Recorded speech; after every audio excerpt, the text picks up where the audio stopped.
I love new things, except setting up the new things.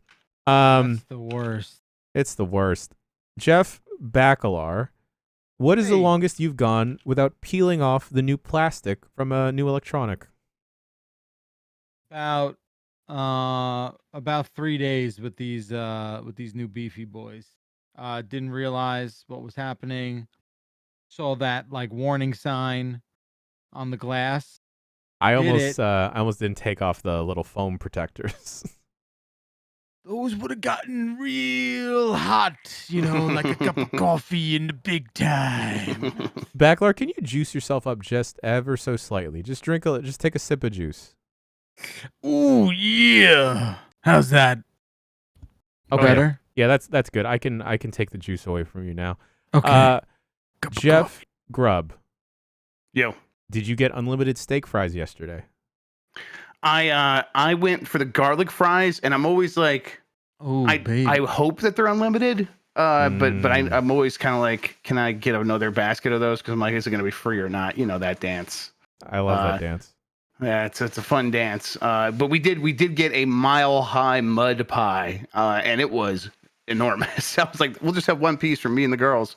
Stephanie's out of town, so we tried to share it. We did not finish it, although those kids really did try. This is Red Robin. Everybody. Just I was wondering what the hell is going on. Red Robin. I was at Red Robin. Oh God. Someone rustling a plastic bag? Yeah, I heard that too. I'm going to talk to her about it. Oh, okay. I was like, where's that coming from? I might turn on my crisp. She ain't when got nobody. She's just when there you made that herself. mud pie. Stuff happens.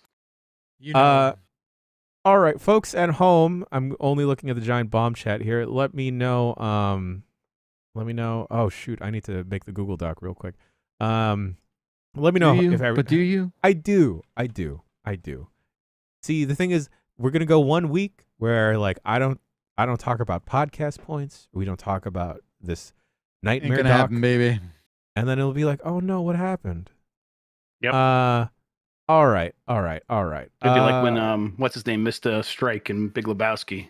Be like, what's wrong with you guys? You all right? Oh no, Donnie. Donnie, yeah. You know what that means? You're picking Death. up what I'm putting down. Death. There's nothing God hates more than pins left on the board. You know. That's right. That's in Corinthians, I think. Yeah. Okay. Fantastic. I didn't finish asking my question, so I saw some preemptive yums. There you go. Here's a document for you folks. You know what? People on Twitch. Here's this. You can have that. People on YouTube. Here, you can have that. Wow, that's cool that works. You're not points? No, we're not giving out points. It's the doc. Oh shit. Man, sorry. Anonymous Armadillo is going wild in this doc already. What do I need to still do for this show? Oh, I need to quickly download. Take your time. Let's get it right. Don't worry about it. No, I like flying by the seat of my pants. It excites me. It makes me feel alive. Okay. Jerome, did you put it under this folder? No, you dumb We got YouTube firing, right? We're good? I think the YouTubes are firing. Hey, YouTube. YouTube. There we go. Yeah, there you go. YouTube. Look at you guys. Assets to sort. I have four asset folders in my Google Drive. They're just miscellaneous assets. Assets to sort. These are the assets. Look at these assets. I'm well organized, folks. That's just efficient. That's efficient organization. Okay, yes, this is the theme. Why is everything auto-playing all the time? Oh, man. Yeah, man. Chill. Fucking nightmare, dude. Okay, all right. Man, new computers are awesome and terrible at the same time. Yeah, it's great. I am endlessly thankful. But at the same time, it's like, this is exhausting. Can you boyos hear this? It's getting eaten by something. It's probably your level, the thing on, yeah. My there Chris. Maybe it's the input sensitivity that's sometimes catches it too. Okay. You like lower that to a certain thing so that room noise doesn't get in, but those beautiful Tamanda sounds do. Tamandas, we call them. Tamandas. Okay, there we go. All right. Listen to those Tamandas. Tamanda. My Tamanda. Sorry, popped myself. Voice video. Let's see. No, I don't want to automatically determine input sensitivity. What are we doing? No, you don't. You're a grown man. That's right. I will determine my own sensitivity, perhaps with the help of a God sponsor. damn it. Yeah. That's right. All right. One more check on this. Is that better? You hear that? Looking good, sounding good. That was perfect. Whew, this is gonna restart it. Cool. All right. Yes, that's right. Sensitive thugs need hugs. All right, I'm gonna put you boys in front of me, and then I'm gonna switch to this. This breeze is delightful. Oh, hey. You know what? We'll go to the black and we'll talk some shop real quick, folks, and then we'll be right back with the show. Oh, I just faded in on the same scene. What a dummy. Slut. That's me. That's only to me.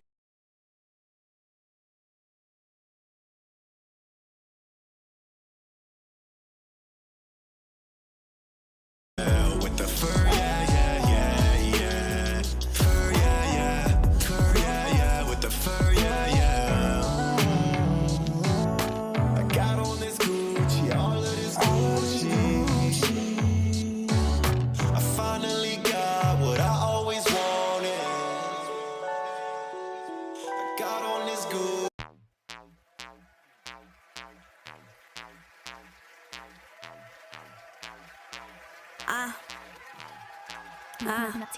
I'm trying to stack up my paper. Will fuck up a hater. The only time when they holler is when they need you for favors. See you, these haters are minor, cause this big is major. I'll be rocking designers and still designing my trainers. Ain't following fashion, it's always me who I came as. Ain't got a twin, I know she copied me. We ain't the same. I don't know you from Adam, so why you act like we neighbors? We ain't friends. I just couldn't give an F cause we faded. I'd probably give an F if I'm famous because I'm cute. Ain't no better way I can say this cause it don't matter about the size. I could give it to Taylor, now take it in, open your ears. I still flow in your traders.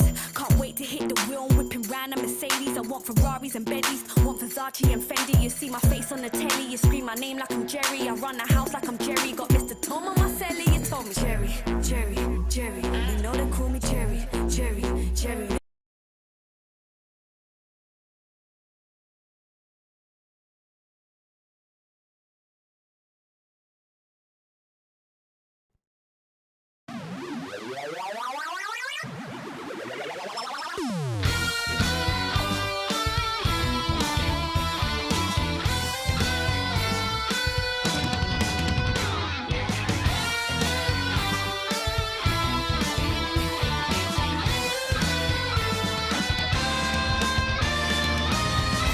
Hey,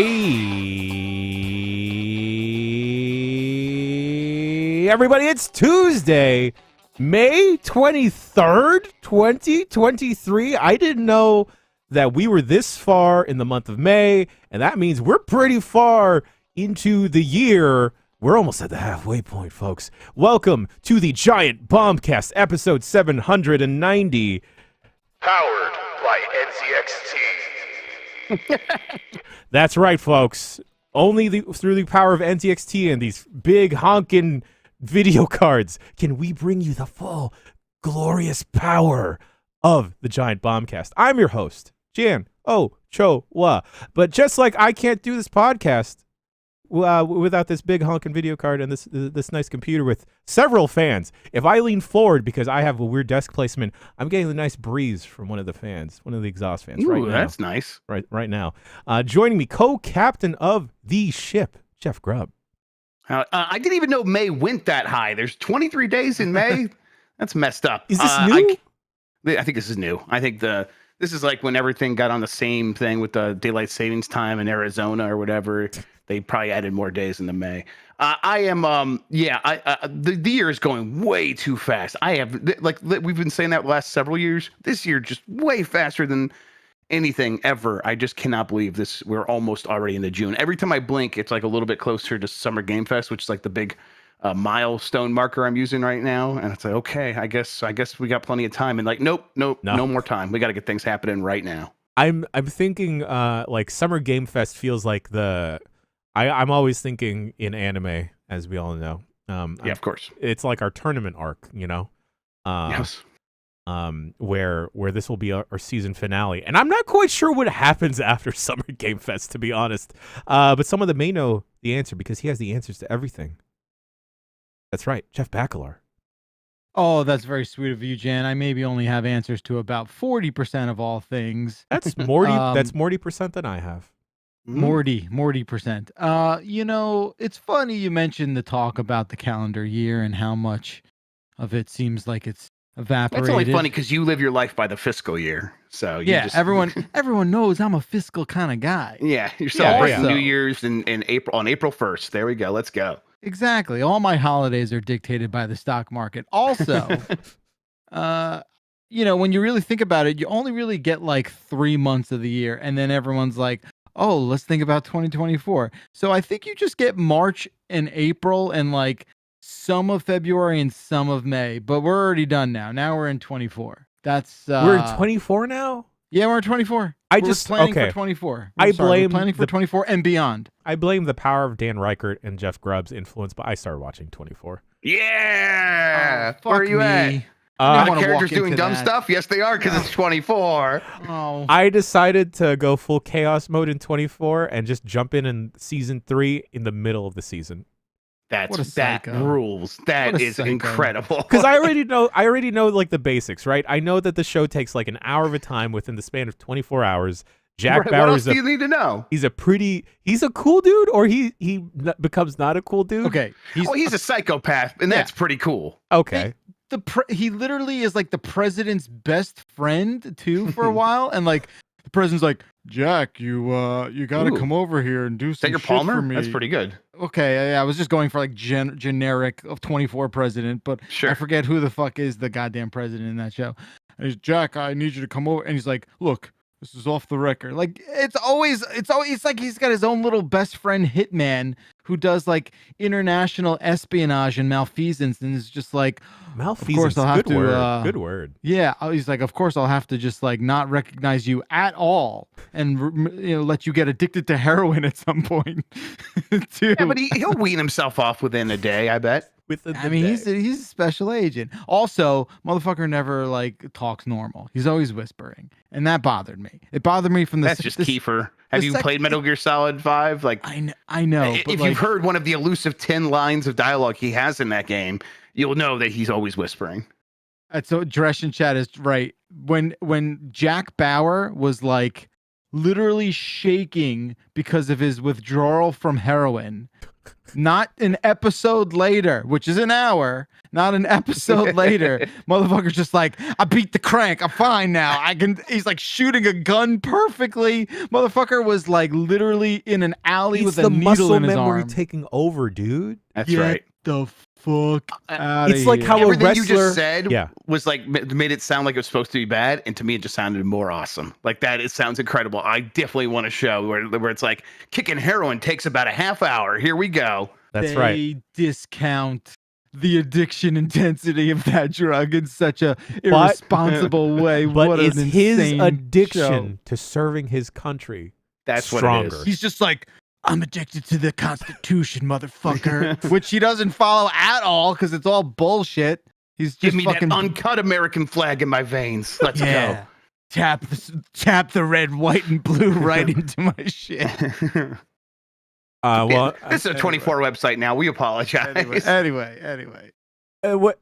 It's only a matter of time now until I convince everyone to get really into Becker, and we're almost there. We're almost there. Seems like the safe I'm play at on this the point. precipice. I'm like, all you gotta do is nudge me, Jan, and I will fall into Becker hard. If I find I'm gonna go to my local Goodwill, and I bet you I will find a full complete run of Becker in a bin somewhere. On DVD for sure. On DVD, I'll rip it. I'll throw it on the website. That's right. I'll put it on the website, not even on a Plex. I'm sure that's fine, right? Yeah. Fine. Was Was this in like the BC AD of Ted Hansen white hair? Was this BC or AD? This is what he was kind of going white in Becker, right? No, This he's was- like this was stark pre-white. white. This was This is pre-white. Yeah. Okay. This is BC. Is that who Beyonce was talking about? Becker with the good hair? Yeah. Yeah. Of Yeah. course. Okay, that's Ted all right. Danson's hair is like some prestige magician bullshit. Do you It's think amazing. it's real? Do you think it's Oh, real? no fucking way, dude. Mm. Half of Hollywood, 60% of Hollywood has amazing hair jobs, for sure. Hair jobs. Man, Lovely. Get those hair Lovely. jobs in I haven't while you had a hair can job before it's since illegal. Vegas. Yeah. Yeah. I just want to shave it all off at this point. I just want to do a full buzz. Well, just Shut up. lose a man. bet to Mike Minotti and let him go grab some beard clippers and take you into a garage. No, we can make it because happen. I will be seeing Mike Minotti soon, and I That's just don't right. want that threat looming over me. Again, listen, Yes. when you Sorry, I got didn't a listen, head I of just hair lost the like bet in you general. got, all right? Listen, when you got a head of hair like the Uh-oh. one that's on top of your head, Yes. don't go around being like, I'm gonna shave it all for no reason whatsoever. Look, I can Other be an than emo. Look. you want to Look. be okay. You look great. You look great. Look, I'm hair, like the no guy hair, from it's your Death Cab choice. from Cutie, or Death Just- Cab for Cutie. Yeah, your best Gerard way. Doing it the best Gerard way you can. Please keep your hair. It's amazing. Okay. We'll see. Gentlemen, before we talk about video games, and we're still kind of in the weird in between phase where a giant massive game came out, and then like 4 giant massive games are about to come out. yeah, and we're not allowed to talk about the 4 massive games, right? At all.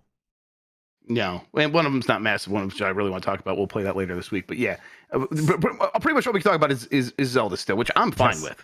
Yeah, I'm fine with it. I have a game real quick that I tried throwing in some time into because it was recommended to me. Cassette Beasts.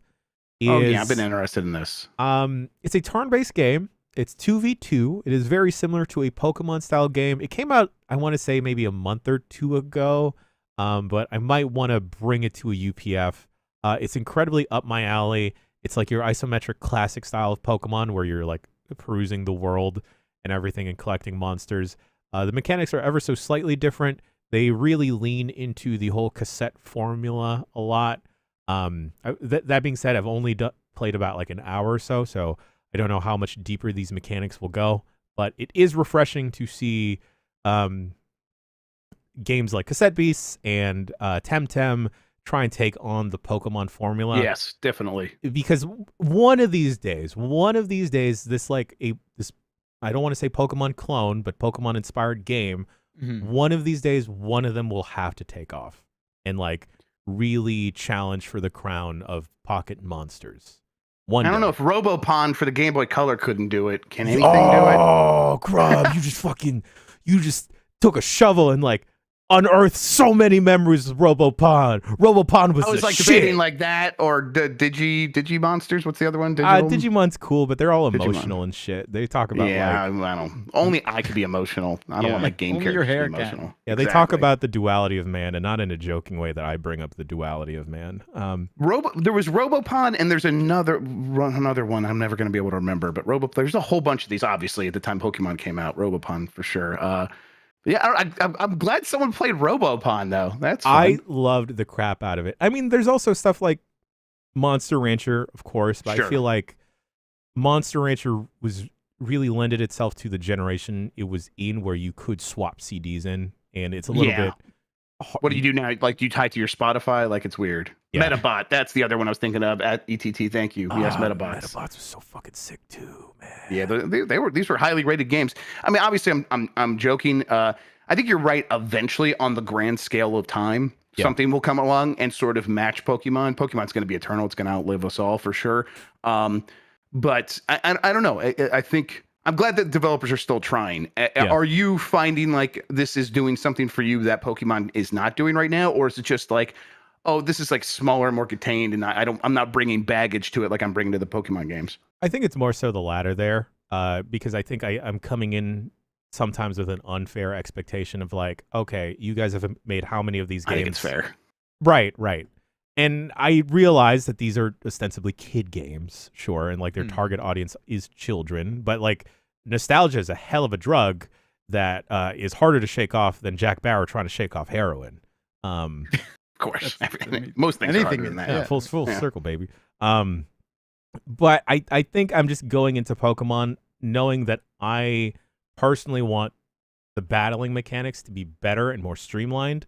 But I know for a fact that that is not the big thing that a lot of people come to Pokemon for. A lot of people come to Pokemon to like complete the Pokedex and to like go shiny hunting and breeding and make the Pokemons bang and stuff. But Sure. I'm here to just make them fight. And in Cassette Beasts, excuse me, in Cassette Beasts, is the fighting good? The fighting is better. There's more strategy involved because of introducing the 2v2 format versus 1v1. In like official Pokemon battling, it is 2v2 versus 1v1 because if you do 6 Pokemon versus 6 Pokemon in like a 1v1 format, that takes forever because of stalling and switching in and stuff like that.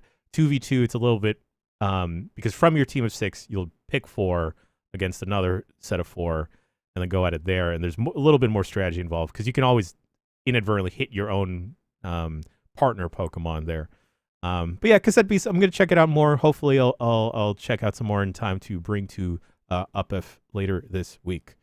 Well, let me ask, Scarlet and Violet, you mostly did not play that, right? I bounced off of that after completing the story. There was a moment. Oh, you did complete the story. So you messed around with the mechanic of, what is it, the swapsy-doopsy mechanic that allows you to change your character's class? The oopsie-doopsy mechanic, yeah. Yes. And it was fine. Like I explored like the like what I guess is Scarlet and Violet's version of the depths from Tears of the Kingdom. In the newer Pokemon were all right. They're okay. I think just the general performance bummed me out, and I didn't want to. And every new news story that's coming out of Scarlet and Violet just is more disappointing and more sad and more broken than. We'll have one of those today. Don't worry about that. Oh boy! Oh boy! Actually, I didn't include that, but I'll bring it up. I know it's a drop in the bucket. I just don't want to support it at this point. You know. Okay. And I'm sorry to demoney Bacalar that I think he's probably right. My love of Pokemon isn't dead, but it's just gone for now. Oh, yeah, on hiatus. We will not be telling him this. We will keep him from the truth, like all things in life. Jeff Grubb, speaking about life, you have been doing in Pokemon. You've been doing your own training yourself. I got so I was on TikTok like you do, and I'll say for a long time I had the assumption based on remembering some research from some news stories. There was a website, I can't remember what it was called, that was like, oh, we're gonna do that brain training stuff, and it's a monthly subscription. And I'm like, oh, this is a lot like brain training for the DS. But I remember those things went away, and I used to cover them at my old job, and I kind of looked into why they went away, and it's because the FDA cracked down on them because none of them could prove any of the medical claims they were making about how they're going to help your brain and like the neuroplasticity and stuff. So I assumed most of that stuff was probably a scam, might be strong, but definitely unproven. Lofty. Pseudoscience. Pseudoscience, exactly. And so I kind of was like, oh man, I think I enjoyed Brain Age when I was doing it. I should go back. And I'm like, I kind of lost my appetite because of that stuff. I was on TikTok, and there's a big ADHD TikTok on there, and I've been struggling with my executive function. Anything where I got to like organize stuff and plan and long-term planning and stuff, it's only getting worse in my life. So I'm like looking for ways to improve that. And it's like, well, that stuff, a lot of the claims they're making about making your brain younger, all that stuff, that definitely is unproven. But there is proof that if you do these exercises regularly that are in like those websites, that you would you can help with the practicing for executive function tasks. And I'm like, oh, okay, that's for me. And then he stops and says, but don't go any of those websites because they charge way too much money. They're really expensive. Just go get an old DSS. He called it a DSS, and get Brain Age. I'm like, oh, okay, old doctor who doesn't know what the video game's called. I'll do that, sure. And I went and I found my DS, and I did some Brain Age training. And I also found the 3DS Brain Age concentration training, which I've never played before. And I did both back to back. And Brain Age is still that game that I remember playing where it's like you're going to do 20 easy math questions back to back to back. and then you're going to do 100. And I did that stuff where you're going to read out loud, and you definitely feel like, oh yeah, I can feel my brain sort of heating up, I guess, a little bit. Then I went to concentration training, and they have these things called 1 backs, 2 backs, and 3 backs. This is when it gives you those math questions. Again, very simple math questions, but they're gonna fade off the screen, and you're gonna get, like, for a 3 back, for example, this is the hardest level I got to. You're going to have it go, 2 of those math questions are going to fall off. And then the third one, as it pops up, you need to answer the one that is 3 back. And then you need to remember the 2 that are on the screen now. And then they're going to keep sliding off. And then now you need to do the one that's 3 back now. And now you have to do the ones 3 back now. And boy, that really did feel like something was happening, where I'm just like, by the time I was done, I was exhausted mentally. I was like so ready for bed in a way that I usually am not. These days, I can just sort of sit around at bedtime and my brain's not going to shut off. It was ready to shut down when I was done here. And I'm like, okay, again, maybe placebo, no idea. I'm totally willing to accept that that's maybe what's happening, but I think I kind of need something to convince myself that I am capable at getting better at this stuff. And it's like, oh yeah, you know what? These old video games are just sitting around. I'm going to keep playing them. So I don't know. I think I'm going to stick with it for a while and see if I can make some improvement, see if there's actually anything there. But it's been, at the very least, it's actually kind of fun. I always enjoyed Brain Age, so it's kind of fun. I don't see you perhaps harming yourself in any way other than just Right. having to interact with math. Which is Right, and it's gross. like, it was the cheap version, right? Like, this is stuff where it's like, I'm not giving some shady website, $15 a month Subscription, that I'm going to forget about. Exactly. It's like, it's a one-time little toy that you're going to buy, and it's got all that stuff in there. It's got that doctor head that's floating around. Although in the concentration training, he grows devil horns because he calls the 3 backs devilish math. Oh, that's so cool. So he just turns into Satan and then has to do brain training. I'm like, hell yeah, this rules, actually. It's a big year for Satan. I'm excited for our Dark Lord. Me too. It was Also, hardcore. dude, Brain Age, I still maintain, or Brain Training, whatever the first one was. It was like the Brain best- Age, train your brain in minutes a day. Okay. Still the best Sudoku machine there ever was. I really like that. It had like the handwriting recognition. It was super great. And you would hold it like a book, right? Your DS that like was a book. Yeah, that was so cool. That was the best. I love that. I played that on my commute for probably a year straight. Hell yeah, best. I think that's Sudoku machine. I think that's when I learned to play Sudoku. Yeah, that sounds right. The I think best. that's the first time I heard of Sudoku, actually, around like DS Brain Age era. Sure. Yes. The touch generation games, as Nintendo called them, when it was That's like, right. these are the games for older folks. And it's like, all right, sure, I'm down. I always maintained that I think the Game Boy Advance is probably the strongest / my favorite handheld. But the more that I let time talk to me, I think it might be the DS. The DS is very, very good. Game Boy Advance is always going to be my top because there's just so many games that speak to me. But when you're right, when you go and actually compare and contrast, the DS has so many games, and there's so many different kinds of things happening on there. It is very good. Yeah, God, I just remember Rocket Slime was my first real introduction to the Dragon Quest universe, and I was like, I love these little slimes. They're in 20 other games. Let's check it out. I guess also the DS is also a GBA. Sure, yes, That's true. Yes, that's true. That helps. Yeah. Yeah. Although, well, no, the cartridges don't stick out because it's the Game Boy Advance cartridges. So they don't stick out all weird. So it should be fine. Yeah. Oh man, if Analog ever makes a DS type of device, this time I'm camping out by my computer. I always wonder about that. There was that Retroid Pocket Flip that just launched, and it's a clamshell. And we don't see a lot of those clamshell handhelds from China, which, I'm always paying attention. I'm always waiting for one because that's what I really want. And this is a very good device. People really like it. I mean, it's basically a Retroid Pocket 3 Plus. I have the 3. That's already been very good for emulation. The 3 Plus is even better, and so the Flip's equivalent to that. But it's clamshell, and a bunch of people immediately are reporting a crack in the same place on almost every single device on the hinge. And it's like, man, clamshells are actually pretty hard to manufacture. It's why we haven't seen a lot of these things before. So I'm like, listen, Analog is very good, but I mean, if they go that route, and I hope they do, I just hope they really take care to get that hinge right. Because, I am playing on an old DS a lot of times, and that thing still has a full DS Lite, actually, not the original DS, but it has the full hinge. It works great. Yeah, and it feels great. God, I feel like certain Nintendo products will survive the apocalypse. Oh yeah. Like Yeah, we went to GameCubes the are Nintendo supposed store. to be super durable. Oh yeah, like all those look like in pristine condition. And I'm, of course, they're going to be in the Nintendo store, but like all those look good.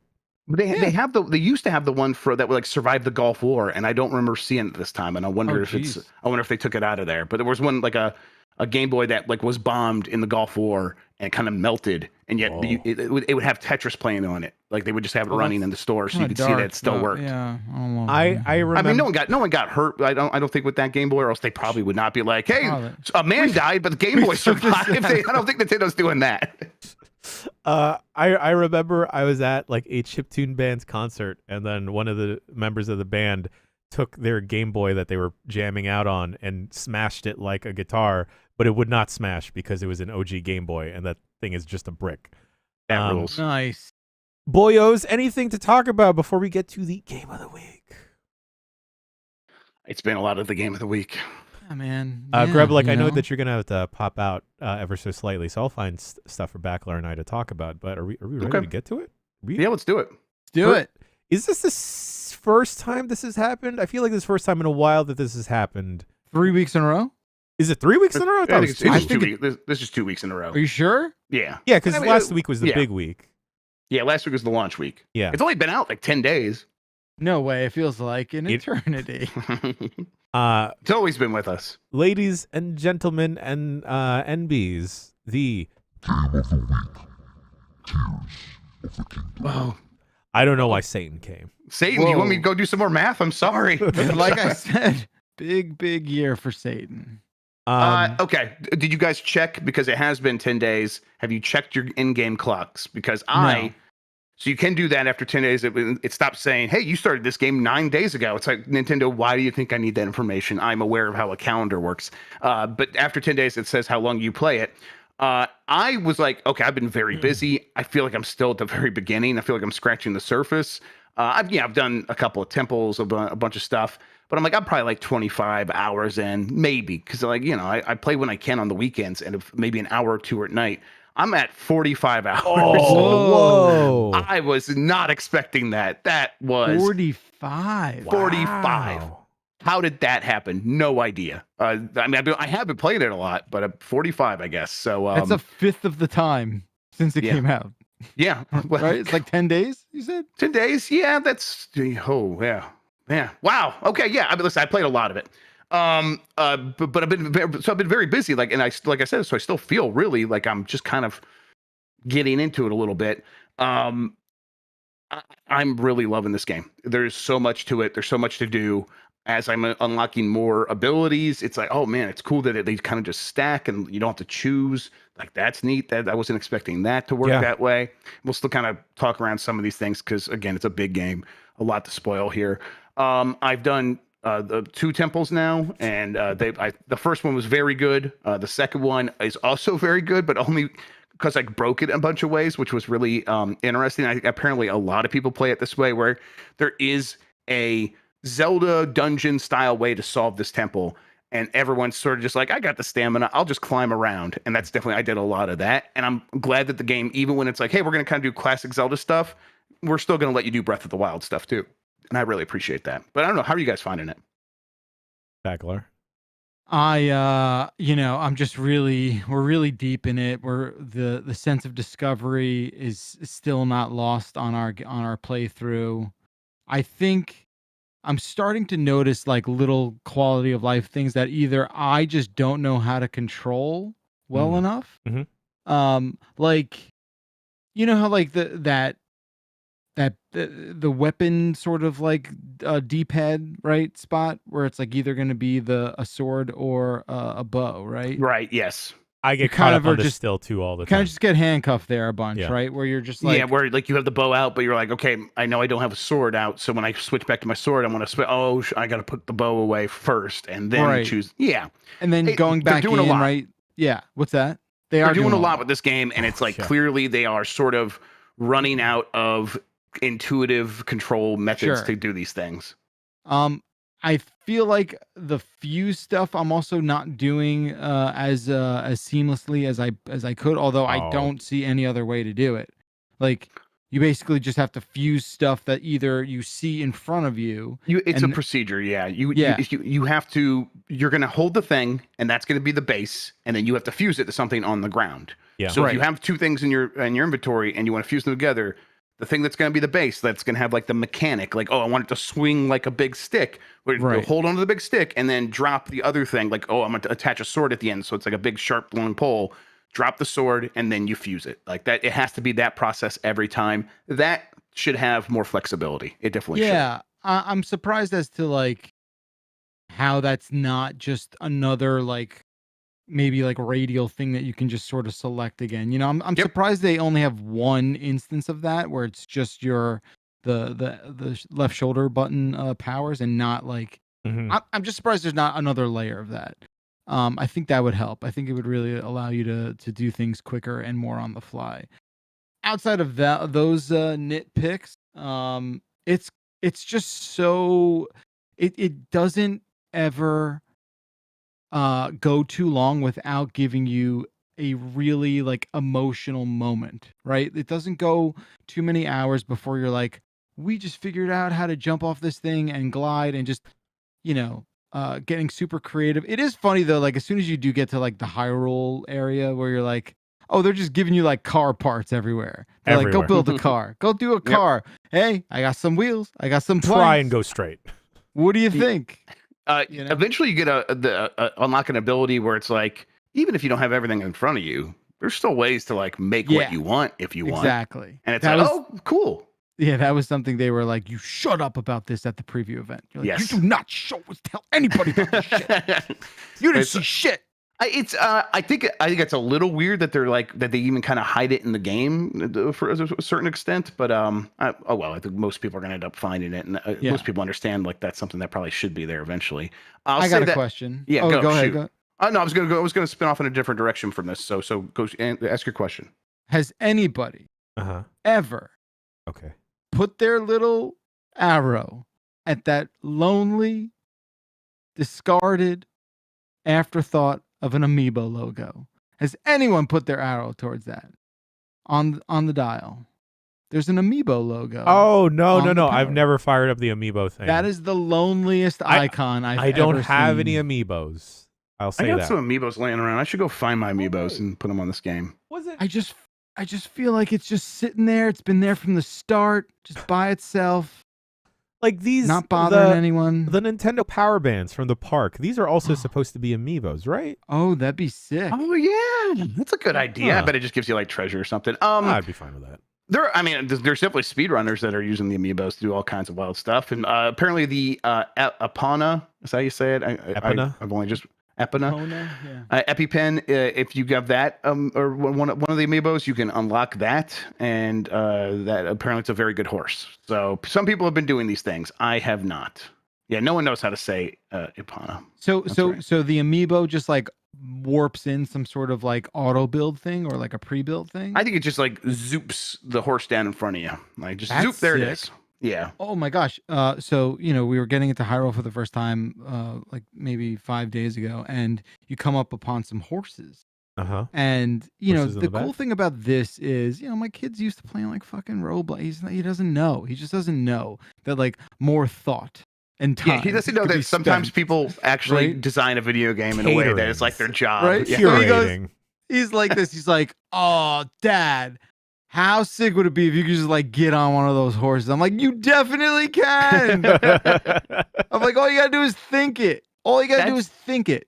And that's what this game is, though, because I mean, he's not so wrong that like in a lot of games there is a ton of stuff that's just there. And in this game, if it's there, it's usually there for a reason. And it's probably the reason that your most basic instincts say it's there. So go interact and try that thing, and it's probably going to work. Now, horses, obviously, but that's going to keep happening, I bet. He's going to be surprised a bunch of times over and over in this game that things just work the way he wants it to work. It's a real video-ass game right here. You know what I'm saying? Mechanics and stuff. These buttons do How stuff. about that? Wow. 6 years, huh? I got to dip in like 3 minutes. So I'll just tell the story. My kids have both started playing this game to kill Link because they think it's hilarious. And, it is. And really, it is because there's so many ways to kill him. Like, I when I'm going to go do something now, I save the game and I hand them the controller. And yesterday I showed him, look, there's this big grill in the Goron area. It's like a big hibachi. Yeah. And you better not put Link on there because he'll catch on fire. And boy, they just set him on fire like a million times. But Emmy, the 6-year-old, was like, you know what? I actually just kind of want to run around. And she just started playing the game for real last night. And she's just like actually kind of like trying to figure. She's like, it's still way too. I'm like not trying to push that at all because it's like, you should just try to kill Link because you might accidentally start like stumbling into like the way things work and find out in a natural, playful way. That's good. But I didn't expect her to immediately be like, how do I actually fight these guys? And how do I actually get them to survive? And I want to use the kite thing you have. How do I make that happen? I'm like, okay, yeah, here's how you do it. And then today, the 4-year-old started doing the same thing where she wanted to start off by killing Link. And now she's actually just wanting to play the game. So I think that's a good sign of a video game where it's like, yeah, you could do the wacky goat simulator stuff of like, let's just see all the ways we can get this character to ragdoll. And isn't that hilarious? And it is. And then there's still so much deeper there that it's really enticing. Like once you're like, I actually want to just buy into this world and make it happen. But yeah, it's been fun to watch, and I've been really enjoying myself. Fantastic. All right. Grub, you got a gas break dip? I'm gonna gas break dip. I'll be back for the news. See you all then. All right. We'll see you in just a few, sir. Just keep there. Perfect. What's really cool is like I've noticed. Well, first off, we are playing this game together well into the 11 o'clock hour. Oh, and summer vacay's coming out soon. Sure, he's still at least a month away from that. I'm breaking all kinds of ground rules that we have set as a family, but it's the weekend. And Stacy falls asleep on the couch, so it's not our fault that we are swept away in the land of Hyrule. It is really just like the cool thing too, I think, is I'm constantly impressed with how they really crammed this thing into a Switch, like how it really is, especially like a lot of the the Skylands, I call them, like those things where you're just like, oh, you know what, all that stuff is still accurate, all that stuff is like still there. Yeah, the blood moon rising and stuff like that, like all the cool shit that they have in it, and just the sense of scale. I mean, I think there are plenty of reasons to criticize the performance of this game and how it does just come up short in a lot of different ways, but at the same time, goddamn, it's kind of impressive. Well, there's not only Hyrule, the Skylands, there's also the depths that we talked about last week, and jumping from one of the Skylands straight into the depths, it's just so wild. It just feels so good. And like the whole time I'm thinking like I'm playing this on an old ass Switch, a launch Switch, and maybe there's a handful of times where like the performance is, I don't even want to say bugging me, but I just notice it a little bit more. Sure. Because the frame rate will dip. It's the complete opposite experience that I had playing Pokemon, where like any and every time there was like something with the performance, it would just take me out of the game so dramatically that I wouldn't want to keep playing it. Here, Tears of the Kingdom, I barely notice any and everything going wrong. And I think I'm coming to this weird intersection where I think this might be my favorite game of all time. I mean, I don't even balk at that. I think that makes sense. I mean, it is not since kind of Elden Ring has, I think, a game sort of like taken over the collective consciousness of the community in such a way that it's just sort of like that's what everyone's doing. Everyone's just heads down, just getting lost in this place. So 100%. I think that's completely I think it's the different like avenues that folks are getting lost, right? Because folks are doing the zany wackadoo building of stuff and going crazy with it, but there are other people out there that are mainlining the game as fast as they can, and then there are the weirdos like me that haven't done a single temple but have covered like a lot of Hyrule and uncovered a lot of that map and done a lot of shrines. And I think I finally understand why the feeling of escapism that folks felt with Red Dead Redemption 2. And it's so interesting to be on the ground floor of people discovering and breaking apart this game in the same way that it took folks a couple years to do with Minecraft. But like we're 10 days from launch, right? And seeing people on TikTok and Instagram and on Twitter, the insane machinations that people are making to not only exploit the game. Like I saw someone making a bokoblin farm that was just like a fire cage that they dropped on them, or folks completely bypassing puzzles. Because in Breath of the Wild, there was some of that to an extent with some of the powers there, or like the motion controls. Like I remember the one roly ball one with the maze. You can kind of just like flip your switch around to get to the end goal there. Here, like there will be whole elaborate shrines that I've seen that I've spent like an hour or two on, and I'll see someone else get through it in like 10 seconds. Yeah. Just because of the new abilities that they've put together. And it makes me want to go back and check out all of the like the 3D Zeldas at least that I've missed, because you know I know that folks talk a big game about Ocarina of Time, Majora's Mask to some extent, but I never had, and Wind Waker, I never really had that experience. I don't know if going back to those now would be hard to get into because of, you know, all of the freedom and all of the tools that you have with Tears of the Kingdom. But dog, like there's just seeing the way that folks are breaking apart this game, and I thought I was clever for fusing a rocket to my shield, and then you know there's the boost thing that you can jump up with, but there's also, if you try and surf on it, you get like a little bomb boost, and it's just so hilarious. This game is also like Mythbusters and Jackass at the same time. Yeah, and that like for sure. you'll The blood. Yeah. without the blood, like and without the balls. Well, there's some balls. Well. And it's just like, you know, you'll see something and figure out a way to attack it, and then I'll take a second. I'm like, okay, I could just fuse a bunch of planks of wood and get up there. What if I take another 20 minutes and just practice with some glue? And I think the thing that really unlocked a different part of the game for me is I stopped being so precious with like the Zonai parts. Yeah. Like I was hoarding them for forever. Oh, you just got to use them. Yeah. I stuck like 20 fans to a plank of wood just to see what happens, and it was great. I had a fun time. And then like you know what? Let's throw some balloons on. But how's D-Money been taking the game? Has he been piloting, or is he mostly calling the shots? Yeah.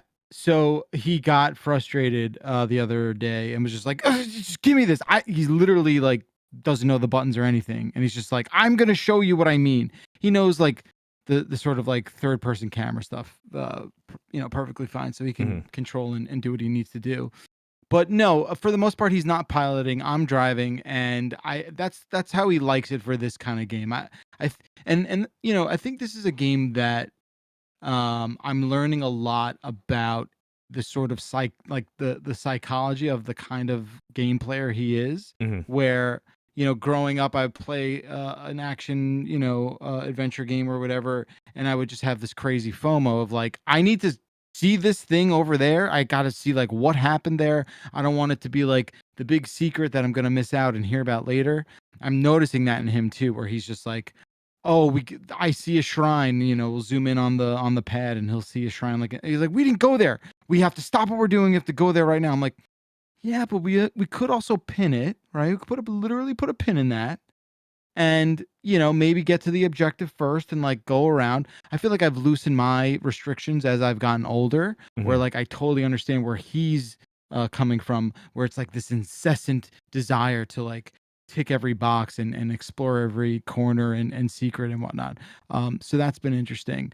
I think about the conversation about the other Zelda games, as someone who like has not played a ton of them, I've played probably like, I'll say I've played half of Zelda games, right? Okay. I don't ever want to play another one of these unless I can glue stuff. Like, I just think like we've unlocked something here where like now to me, like that is the staple mechanic of this thing. And if I were to play another open world Zelda game, and again, I'm sure, you know, I would figure it out and learn to live with it. But I just feel like moving forward, I just need to have this in my backpack. I need to have this as a possibility. to get me out of whatever jam I'm in. But yeah, I really can't say enough stuff about this. This is the game that I'm actually like going out of my way to tell people about. I get the question every goddamn week. What do I play? What do I buy? And I'm like telling people like buy a Switch and play this stupid game. Like do it. If you know, I know Switch is gonna come out next year, but whatever. Just, you need to play this now. You need to be a part of the conversation, and you can't skip over this. And it's about it, Jan. It's like it's where my heart's at right now. No, I think I'm in the same boat as you. I don't know. I think I said this last week. It feels pretty special to be part of this zeitgeist, or just like to be like living through history. You know, like I was thinking this. I've said this multiple times now. I've gotten really into basketball, right? And it's really interesting to see like a player to be able to see and live through LeBron James's run, right? It's 38, scored 40 points, even though the Lakers got swept, still like an impressive performance. It's like, wow, that's cool. That's going to be history. Playing through Tears of the Kingdom and just seeing like the positivity around it, just like, wow, this is fucking history right here. This is like a turning point. And I think the reason why I say I'm having an internal struggle as to why I want to call this my favorite game of all time is I feel like I've been so locked into the loop of JRPGs have been like my go-to genre that an adventure game be betraying my history. Yeah, my tile people. But like, Jesus Christ, I think this is like a near perfect game. And I think the only discrepancies I have, honestly, might just be like the bow and sword switching thing and the performance. Yeah. You know, I think like I do still get handcuffed with stuff like that. Obviously the sword and the bow stuff. And then again, like the whole fusing element of like, I can fuse something to an arrow, but I can't just like go in my inventory and just fuse away and stuff like that. Yeah, I would have liked to pre-fuse a lot of things rather than save the button just inputs. Pre-fuse. Come on, let's get that update out. I wonder if they will refine anything. Like, do you think? Not until a re-release. Like, I don't see like a patch fixing any of that stuff because it doesn't seem to be bugging the greater gaming population that's checking out Tears of the Kingdom. And the thing that I'm excited for, and you know, this could just be a recency bias that I'm saying this is like one of my favorite games of all time now, is seeing how people broke Breath of the Wild wide open years after its release. I can't wait to see like a month or two from now, seeing how folks have made like monstrosities with Tears of the Kingdom, like full-on buildings. Probably people can probably construct their own towns and just drive them around. Also, Nuggets or Heat in the finals. Man, that's rough. It's rough. Nugs. I think the Nuggets might have it, but Jimmy Butler was seen with an espresso machine, so I might go Heat. Baby. What do you mean seen with an espresso machine? He was just like he was hauling an espresso machine around. Yeah. What? On like the Heat's jet. It was like, oh damn. Jimmy Butler with a La Marzocco, done. Let's go. That's cool. All right. I respect that. The thing about this is like, you're right. I'm so grateful that like all that content is coming, where like all the freaks are going to do what they do in the game. And I would love the fact that that's coming and I don't have to do shit. I don't have to do any of that. I don't have to like try hard with any of that. I don't have to like devote my life to it, miss a semester of college, whatever it is that these people have to do to figure out how to play this game real well. I love that it's coming and that I have to put nothing in to receive it. It's a very selfish mentality, but you know, that's the show business, you know. I also like that, you know, Dylan is getting the opportunity to explore a game completely for himself and like a lot of freedom. I mean, Roblox can have a lot of freedom, but can be scummy sometimes. No. Okay. Roblox, man. Just hope he outgrows it straight up, you know. Since Grub is away, and rather than sticking the live audience with a long break, Backlar, I thought we would visit our fine friends at Metacritic and I want to do a quick exercise with you. All right. I'm looking at the top 2023 games. I'm going to go from 30 to 1. And you tell me whether or not you think it has a possibility of being in the Giant Bomb top 10 at the end of the year. Okay. So this is a lot of power, by the way. This is like a quick top 10 drafting. All right. Sure. Okay. Sure. And you know, some of these are PC re-releases, so keep that in mind. Sure. We'll just include it along. You want My to do top answer is- 30 or top 35?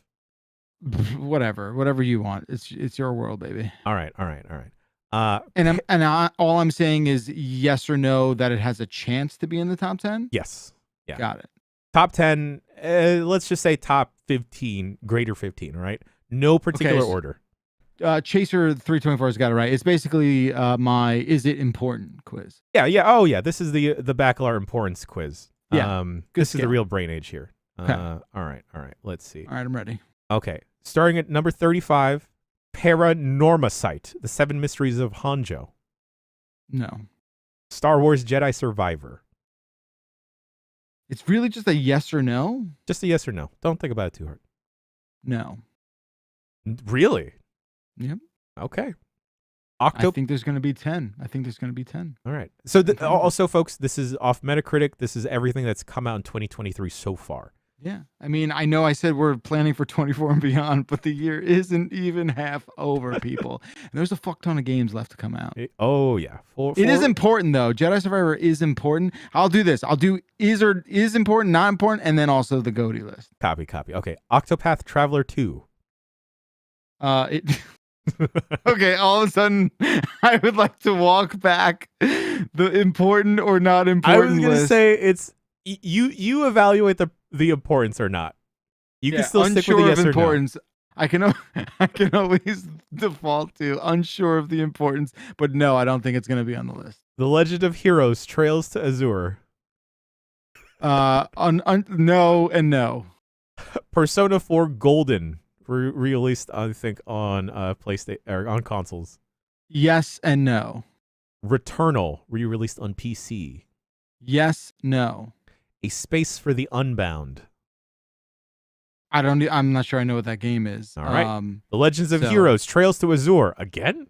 All right. Yeah. All right. Same answer. Final Fantasy Pixel Remaster FF 35th Anniversary Edition. No. Age of Empires 2 Definitive Edition. No. Monster Hunter Rise. Yes, no. Dead Space. Dead Space was last year. No, that was this year. That was January? Yeah, dog. I'm going to say yes, no. Okay. I think you might be right there. Persona 3 Portable. Yes, no. Theater Rhythm Final Bar Line. No. All right, this is where it starts to get a little bit more interesting. Good. Hi-Fi Rush. Yes. Ooh, okay. I think that's the first one that made the list. That's the first yes. Again, Theater Rhythm Final Bar Line. Do you know more about this than I do? I don't know that game. Yes, no. Yes, no.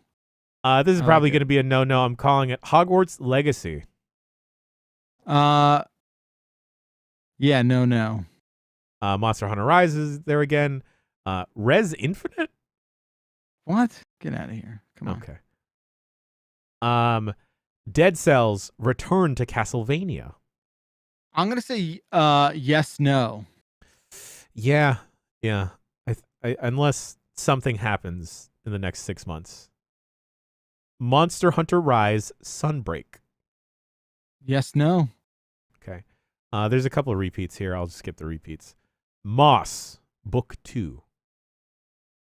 I really like that first one. I don't know. Did you play I this? like the first one. I didn't check out the second one yet. Yeah, so I'll say yes, no.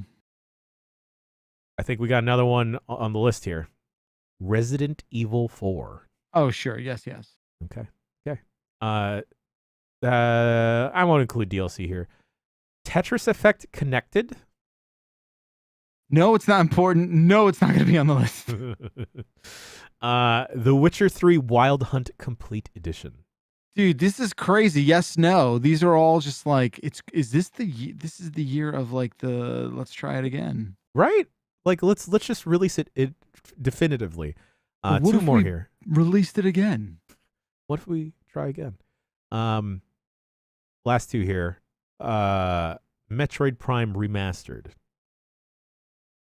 I think this is a yes. I think it's a yes. I think it has, again, it's May 23rd. Obviously important. But I think this makes it in the high 8, 9, 10s in a lot of lists from this position. Yeah. All right. The DLC, because I'm getting called out, the DLC I was going to mention was Xenoblade Chronicles 3 Expansion Pass Wave 4 Future Redeemed. Of course, no one else is going to check that out but me. Yeah. So yes, no. So it's a big yes, no. And the last one on the list here is The Legend of Zelda Tears of the Kingdom. Gonna say yes for that. I think that is a solid yes. Hard yes. Hard yes. Yeah, there's gonna be a lot of remakes here. I'm scrolling through the rest of this. You really don't think Jedi Survivor is gonna wind up on the top 10 here? Maybe Jedi Survivor has a similar fate as the Metroid Prime Remastered. Okay. No, I can see that. But yeah, I'm still gonna say yes, no. Happy to be incorrect about this one. Do you think perhaps if it gets patched and the performance gets fixed on PC, that'll switch things up? Don't forget, the recency bias thing is a big deal, right? So I'm also That's true. thinking about the fact that this game is already a month old, right? Right. And it's going to come out, and it's got to go through the ringer of games that are left on this calendar year. Plus, a couple surprises that I'm not sure everyone's thinking about right now. I think it gets backloaded to the 9, 10s, and maybe 11, 12, and gets left off. I wasn't taking into consideration the rest of this calendar year. And don't forget too, like it's an imperfect list. Nothing in life is perfect. Sure. We all know that. It's Except an imperfect us. list. Except us. Right. Personally, our lists, right? Possibly imperfect.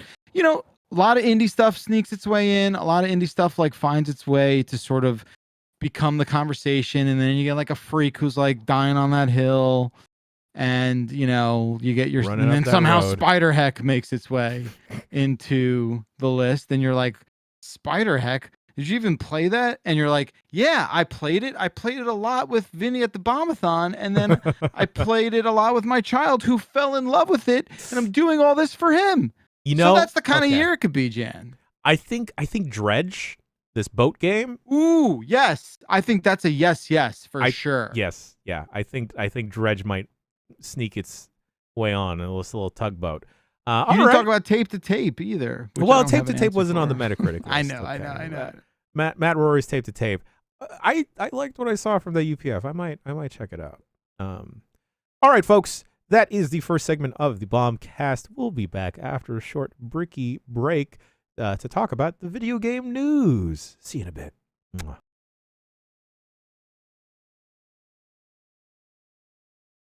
This show is brought to you by BetterHelp. It's so easy to get swept up in wanting to help other folks or your job that it's easy to forget to check up on yourself. Just because you're clocking in and out of work, you shouldn't forget to work on yourself, buddy. Therapy can give you the tools to find that balance to make sure you're still able to help others and yourself.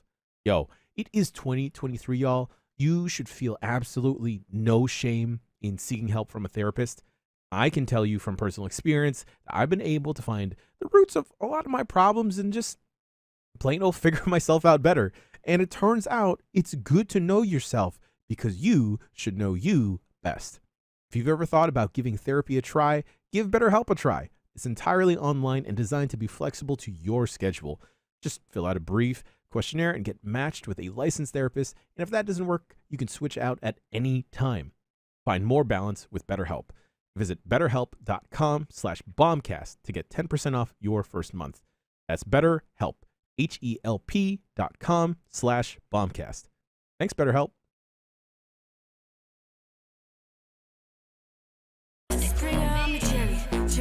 Jerry. You know they call me Jerry.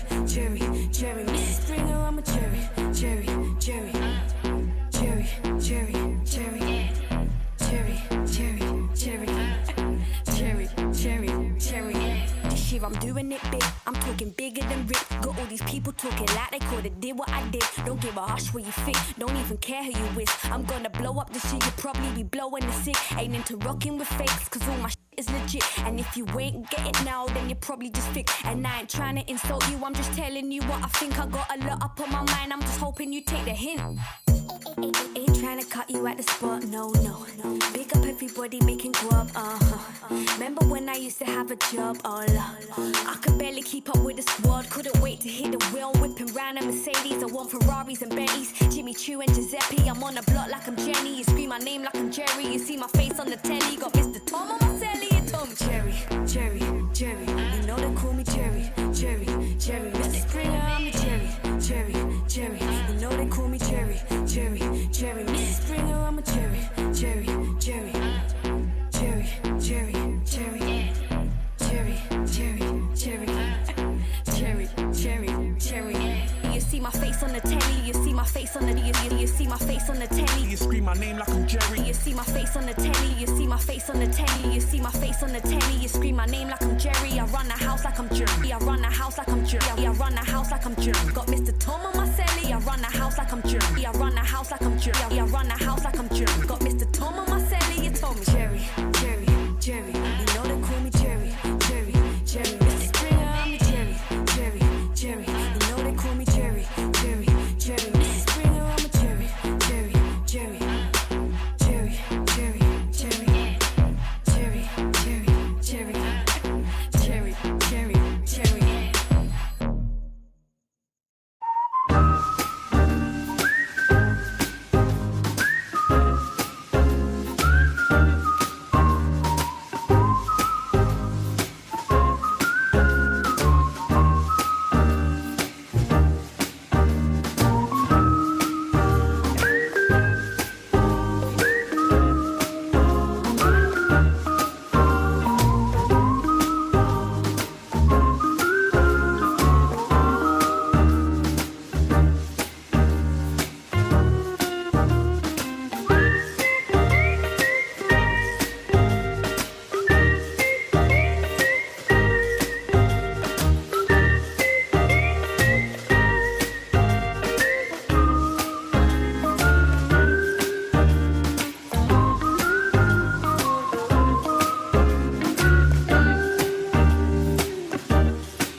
gonna build a houseboat on the bayou. It's gonna be a mighty, mighty pretty sight to see. I'm gonna make it nice and painted red with a little kitchen and a double bed. I'm gonna build a houseboat. It's gonna be a love boat. I'm gonna build a houseboat for you and me.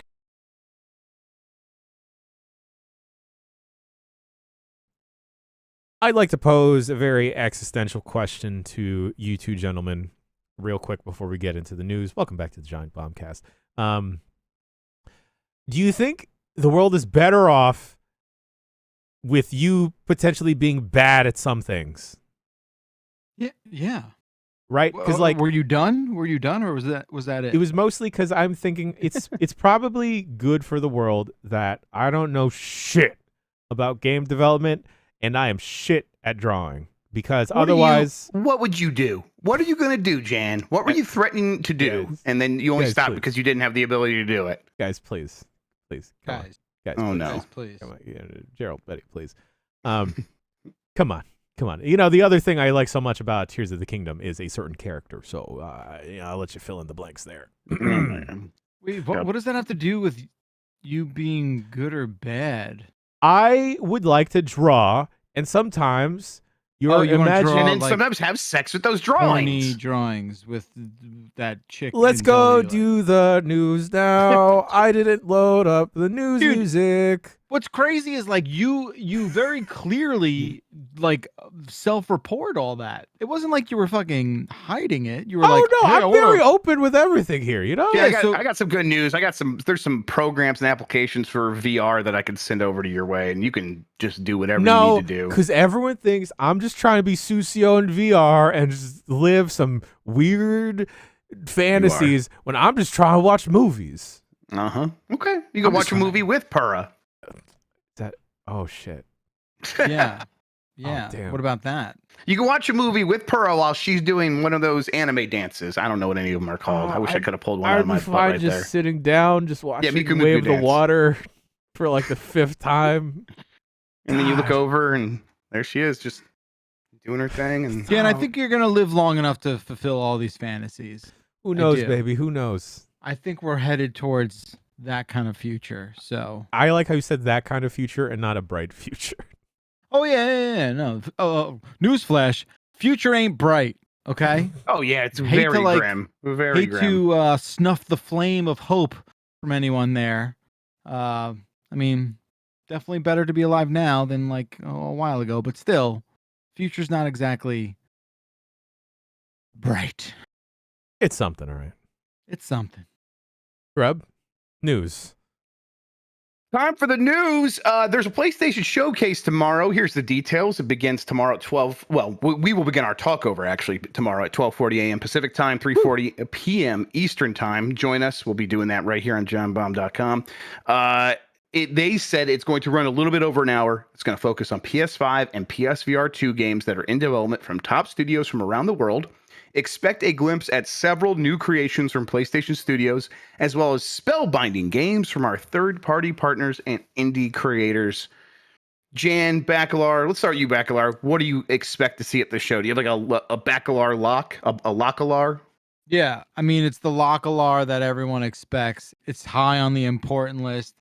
Obviously, Spider-Man 2. Sure. Yeah. I mean, it's low-hanging fruit at this point. You know, I hope there's some awesome shadow drop or something like that comes along with that game too. That'd be dope. It's probably not gonna happen. And I wish I could just see the version of this showcase without PSVR 2. Can I see that version? Can I see the version where I'm not bothered with that? Well, Because- can I say that my gut tells me you're not going to be too bothered. I don't think they're going to have a ton of PSVR 2. Yeah, now, I okay, could be good. completely wrong, but it's like it always feels like it goes this way. Yeah. And they're like, oh, well, yeah, we'll have PS Vita stuff there. And then there's like 2 or 3 games. I think they'll have a handful of PSVR 2 games. Sure. I'm sure there's a really cool montage coming that has all that shit, rapid fire, and you know, how do you fix it? How do you do that and not have it be a disappointment? You throw Astro in there. You figure out a way to get our boy back Yes. where he belongs in the minds I and love it. hearts of the dozens of people who have a PSVR 2, and you know, you serve that you know, classroom's worth of people the right way. Is what you do.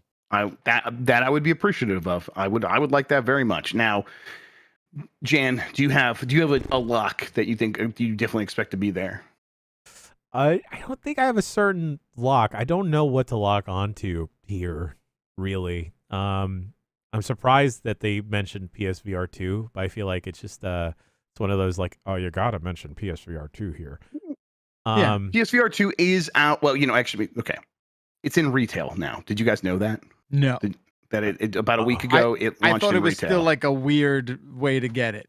It was until about a week ago. Sorry. It's apparently it's been in retail in like places like Australia for a long time, and again, I have people that reach out every once in a while, and they're like, we sell about 0.05 a day. What does like, that wait, what? mean? That means like one like every 20 days. The Is that what that is? Oh. That's like so. Again, that's one territory, one store group. I guess I don't know. Look, Yeah. I will buy one on stream tomorrow if I'm compelled. How about that? Oh. Sure. Okay. I don't think you're know? going to be compelled. I don't. Okay. I mean, I'm just saying, like, Okay. make me want to buy it. If they announce Half-Life Alyx tomorrow for PSVR, I'll buy it. I'll do the same. I'll do I'll the buy same. it. Or okay, cool. I'll All right, do you guys I'll are do the committed now. smarter thing, and I'll ask Dan to send me the PSVR 2. Oh, that There we you go. got. Yeah. That we Yeah. got. I will steal a PSVR 2 tomorrow if Half-Life Alyx comes to the platform. No, that's All right. content, baby. There we go. We'll show the heist. It's going to be very good. Yes. Okay. Then let me ask some questions about this showcase. Do you think we see Wolverine in addition to Spider-Man 2? Wolverine that was going to be the Summer lock I Games was Live? going to say, that I would Yeah. really, really enjoy seeing Wolverine. I just want to hear the snick. Yes. Can Spider-Man and Wolverine occupy the same showcase? Is that not a weird Sony / Disney conflict of interest? They announced them at the same time. I think wasn't that true? Yeah, in the same showcase, they announced both of them at the same time. I think that obviously one is Spider-Man 2 is going to be ready this year. Wolverine next year, maybe. So do they want Spider-Man 2 to get like eclipsed by Wolverine? I don't think it's going to happen. I think they probably will show a little bit of Wolverine in addition to a lot that we get for Spider-Man 2. Wild card, Wolverine is in Spider-Man 2. Whoa. They have Venom in there. They got a whole bunch of characters. They got and that's the one that has Miles Morales and Peter Parker. So there's a lot going on in that game. Why not just add Wolverine? Spider-Man. They're just Spider-Men. They're just innocent spiders. And then beyond that, there's still a lot of questions about the showcase. We did get Mortal Kombat announced already last week, so the gameplay that a lot of people are expecting to see could show up at the PlayStation, but probably more likely Summer Game Fest. But yeah, I don't know. Is there anything else that stands out to you guys about what to expect? Like any of the studios that you want to hear from? I think I'm kind of with Bakalar in that I want to hear from Team Asobi, I think, that does the Astro games. Like that's who I want to hear from the most. I think we should be asking you that, buddy, Mr. Insider. Yeah, Okay. I've been able. I'm not trying to like spoil this thing that everyone's excited about. I'll just say that I always like letting people know what not to get their hopes up for. I haven't heard, or I've heard that Ghost of Tsushima 2, the follow up, whatever that's going to be called, probably not Ghost of Tsushima 2, but that won't be there, is what I've heard. So, Ghost of Nigiri. yes. Do you think Sucker Punch could have something else, or do you think like Insomniac, Naughty Dog, Sucker Punch could bring back any of like their older like PS2 franchise? Do you think we get like a Jack and Daxter or a Sly Cooper, anything like that? Please. I mean, so. Sly Cooper, sign me the fuck up. We all know how Please. we feel about this. We're Please. obviously on board. I've I don't been- think that's going to happen, though. But I'd love to be wrong. I've been equated to a raccoon my whole life. I've never felt more seen. On account of what? I'm a Just little love- trash love panda, trash. man. I'm a little Just your trash little panda. dumpster life? Yeah, dude. You Yeah. ever go dumpster diving behind like a granola bar factory? It's fun. I mean, it's my 20s in a nutshell. There you go. Yeah, we would go to Ohio State campus on like move out day because all the rich students hell would just yeah. like put all their furniture on the corner, and I'm like, well, I'm gonna furnish my entire home with this stuff. This is great. I could make a house of bread with all the bread I've taken out of a garbage bin. And Okay. I definitely talk to Mike about free bread at E3. He loves telling that story where I got mad at him for taking bread. So we don't need that in our Free Airbnb. bread. Wait, I'm thinking of the wrong song. All right. Next story. It's too early to judge the PSVR 2, according to Jim. And yeah, I said according to Jim because it's the name of that show.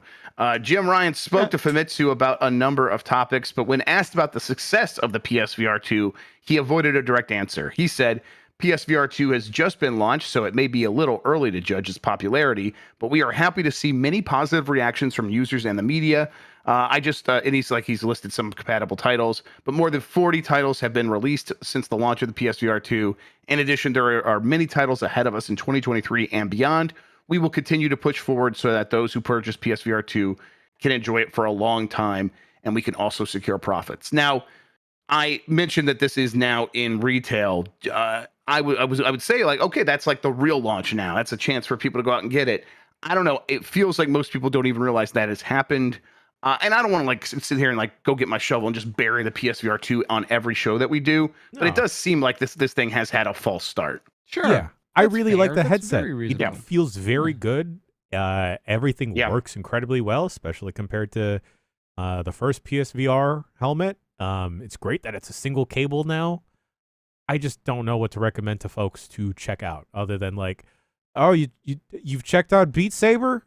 Oh, shit. Well, okay. Do it again. Do it again. Play the Billie Eilish songs all over again. Yeah, I mean, like, do they even get like a Beat Saber 2 to like help move? I think that team is over at Oculus now. I can't remember.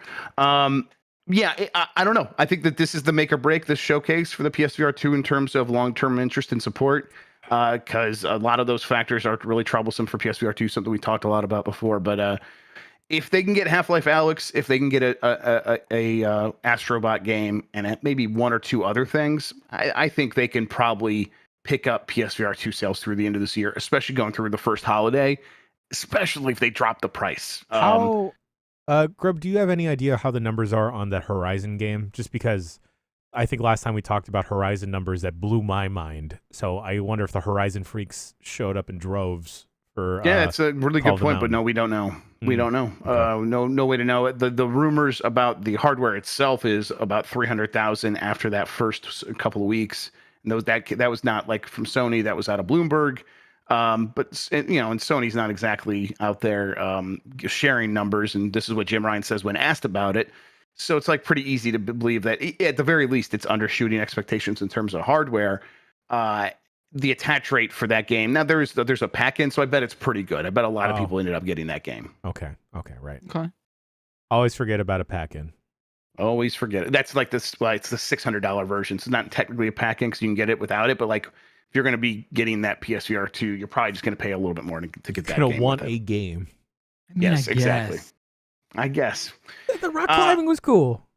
I love rock climbing in VR. I think it really works. It's a good way to like get a lot of motion action in a VR game without having a lot of motion sickness, because that sort of movement, it feels more natural. Okay, let's see here. Sony is going to maintain its staggered strategy for PC releases. In that Famitsu interview, Jim said that people shouldn't expect PlayStation 5 games to drop day and date on PC. Something I think most people were like, yeah, of course. But he said we also fully understand the importance of PS5 exclusive titles. As I mentioned earlier, PlayStation Studios' main responsibility is to make games for the latest PlayStation hardware that players will enjoy. We are increasing the number of PS5 exclusive games and staggering the release of the PC versions. He then went on to say, wildly, I often have the opportunity to ask game fans for their opinions. Do you, Jim? Just what are you at? Walking down the street? Hanging out the mall, just like, hey, you look like a gamer. Hey, give me your opinion. Come over here. I don't know why I gave him an accent. Sit on my lap and talk to me about PlayStation. Tell me what you want for Gamer Christmas. He says, when I asked them how they feel about the time lag, they often say they feel the release of a PC version 2 or 3 years later after the release of the PlayStation version is acceptable. That's like, again, like, okay, well, do you think, I bet he's not talking about the PC gaming fans there. They probably don't feel that way, but yeah, this is all pretty obvious stuff, right? This strategy is working for them just fine. Totally, 100%. I was looking forward to playing like The Last of Us Part 1 remastered on a Steam Deck, but Joel couldn't stop sweating. Mm-hmm. It was I really like a lot of those bugs. Those were fun. Has anyone else had their Link just constantly be dripping wet, or is it just me? Yeah. Yeah, I he's think a sweaty boy. It's I just think sweat, if it right? starts, if it starts a cutscene, is it sweat? He looks like No. he's dripping water, Sweat He looks doesn't like fall he's off sopping anyone wet. like that. like yeah. sopping wet. It's just the boy is wet. It's I a think if wet he bug. gets into a cutscene and he had recently been wet, I think it happens. Now I also had a time where I thought he was dripping wet, but it turned out it was just like a Zonai device was hanging off his back and shooting blue sparks everywhere. And I'm like, okay, that's not a wet boy, that's a sparky shield instead. So this happened very early in the game. As soon as I talked to I forget her name, the woman that you start surveying the area with when she introduces the balloons to you, like the glyphs on the ground. Yeah. Impa. Impa, yes, the lady straight out of a Miyazaki movie. Yes. She, as Link was talking to her, Link was just dripping. Dripping. Well, he's nervous around. Well, he was people. probably remembering what she looked like when she was young in Age of Calamity, the Hyrule Warriors game, where Jan, you should search young Impa. Jan, if you get a there chance. goes Jan If you like again. Purra, Off on his perverted. ooh, she was on. research. She was on one for sure. Perverted. Excuse me. Did I say that? Oh, whoa. Uh-oh. That's why we do it, ladies and gentlemen, to hear those The boy grunts. Google. All right, let's see here. Yes, Nick Cage is playing Nick Cage in Dead by Daylight. Nick Cage is joining the game as a survivor, which is bullshit because he would be better as a killer. I really wanted to get killed by Nick Cage, but no, he's going to be one of the survivors. He is going to be playing himself, though. This isn't Nick Cage as some character in the Dead by Daylight universe. Just straight up, Nick Cage is going to be on your team. That's cool. Why? Yeah, I guess so. The since then, apparently he has explained his son really likes Dead by Daylight, and so that kind of made this happen. And I'm like, oh, that's sweet. Great. That's sweet. I Cool. like that a You know lot. what that is? That's good dad. That's good Yes. dad right there. It's good dadding. Yes, absolutely.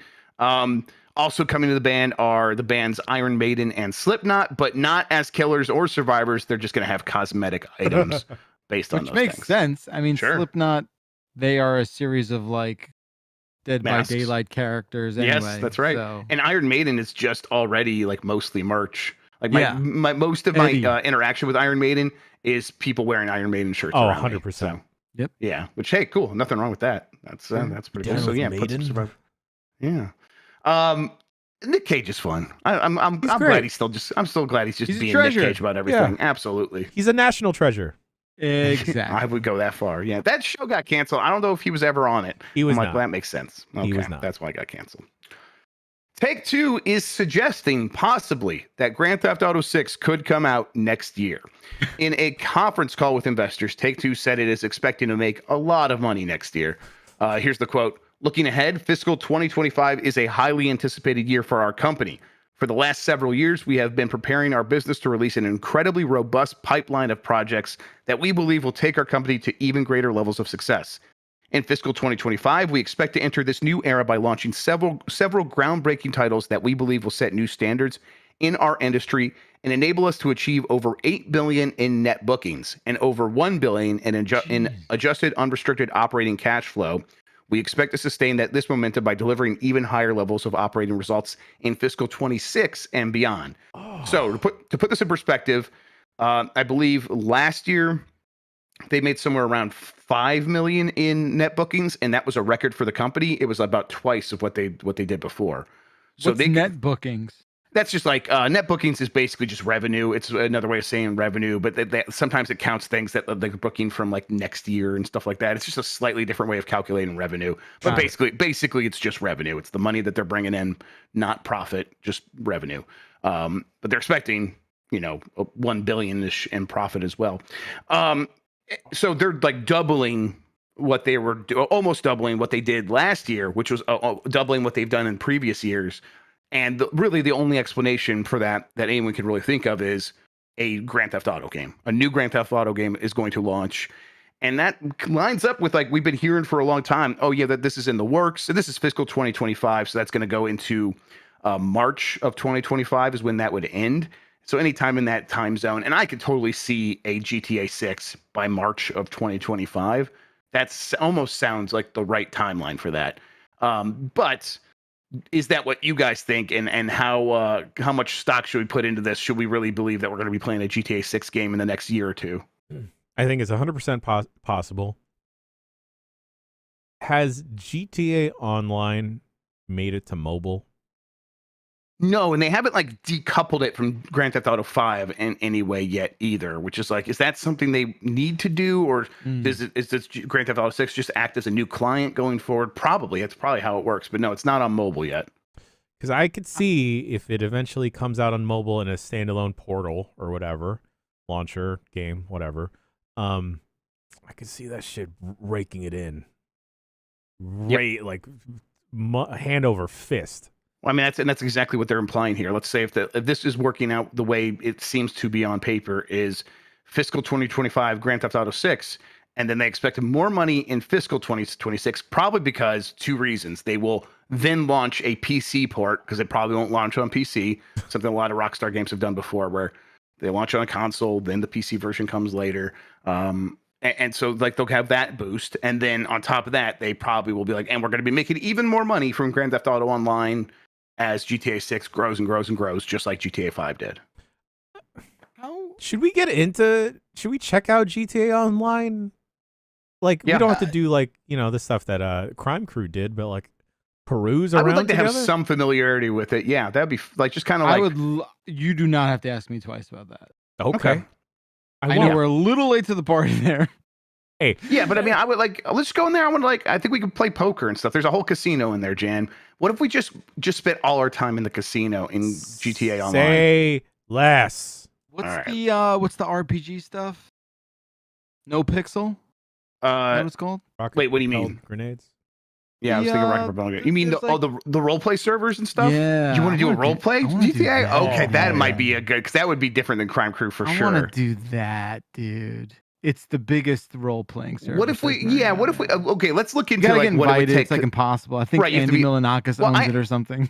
Oh, really? I don't know. It's like something weird like that. I have a friend that's in there, and she probably. I don't know how easy that'll be to get in there. So. I mean, All we should just play gangsters, dude. That'd be so fun. The problem is, I think we'd have to commit, like, and stuff. All right, so. if we don't, we get like arrested in No Pixel universe or something. That'd be fun too. I would like to go out in a glaze of glory, is what I was about to say. Hell yeah. Hell yeah. Spoonerism, isn't it? Listen. Yeah. Get glazed? I would love to do that. I can't believe I was 30 years old when GTA 5 came out. Shut the front door. I'm not joking, That's dude. fucked up. Where is my life 31. gone? Yeah, it's insane. What the fuck? GTA 4 came out in what, 08? Oh. Yeah. So that was Jesus, 5 that's years. wild. And then 10 years. I know everyone's pissed that I just explained time to people. Yeah, I don't know. That's crazy. Oh, but like, shut up, Lexi. yeah, 10 years in between. Now GTAs I feel old. Yeah, what were you? Were you in high school when when GTA 5 came out? When GTA 10 5 years 10 ago? years ago? No, I think I was in college. Sure you were. Yeah, it's nuts. But like, yeah, we're due for sure. Yeah. Honestly, look, I love GTA. I absolutely do. It's my shit, without a doubt. I just need this game to come out so that everyone can just stop asking when it's going to come out. I swear to God, it trends on Twitter for no reason all the time. It's always there. It always bubbles up to the surface just to be like, and I'm just like, you know what? I mean, Enough already. It's the game that everyone plays. I mean, we're of talking. Of course. So do I. I'm the first one in line. We talk about Zelda, like 10 million in 3 days. And Mario Kart 8 never stopped selling. It's at like 55-ish million copies sold. Oh, Grand Theft Auto 5 is 180 million. Is that what we said last time we this talked is like about this? a lifestyle game, right? Like this is people's game. Yeah. People right? Yes. are shaped by it. Yes. Interesting. That's cool. It is the culture, I want to be a cowboy. Jan. I want to be a cowboy. I want to be like you want to be a cowboy Elliott type. in Grand Theft They Auto? already did that. Yes. They already did that. No. I want to be Sam Elliott type. That would be I just like Big Lebowski, Sam Elliott? Yeah, give me deep like this. I can't do a good Sam Elliott. you got to just think more like Americana. Just be like, man, Texas is a good place. Now do the voice. I'm Nothing. gonna go eat some barbecue now. There it is. Oh my Okay. God, you're making me feel patriotic. That's beautiful. All right, next story. Or just be Pac-Man Kermit 9 the Frog. We're all Kermit the Frog. We're Kermit the I Frog's would like gang. that. We could just be the Muppets. Yeah, we'll be the Muppets. The Muppets let's in be the GTA Muppets. Online. Yeah. Please. Oh. I'll grab your Okay. Fozzie Bear. You got to be Fozzie Bear. Oh, of course, Yeah, absolutely. Waka Waka. Waka Waka. Waka Yep. waka. Pac-Man 99 is shutting down. I'm sorry. Not I leave know. 20,000 podcast points. Yeah. I'm here to Kermit crimes. I'm here to Kermit crimes. Kermit the Frog here to Kermit crimes. Oh, sorry. I have to take this car now. Get out of the vehicle. Fozzie, get him.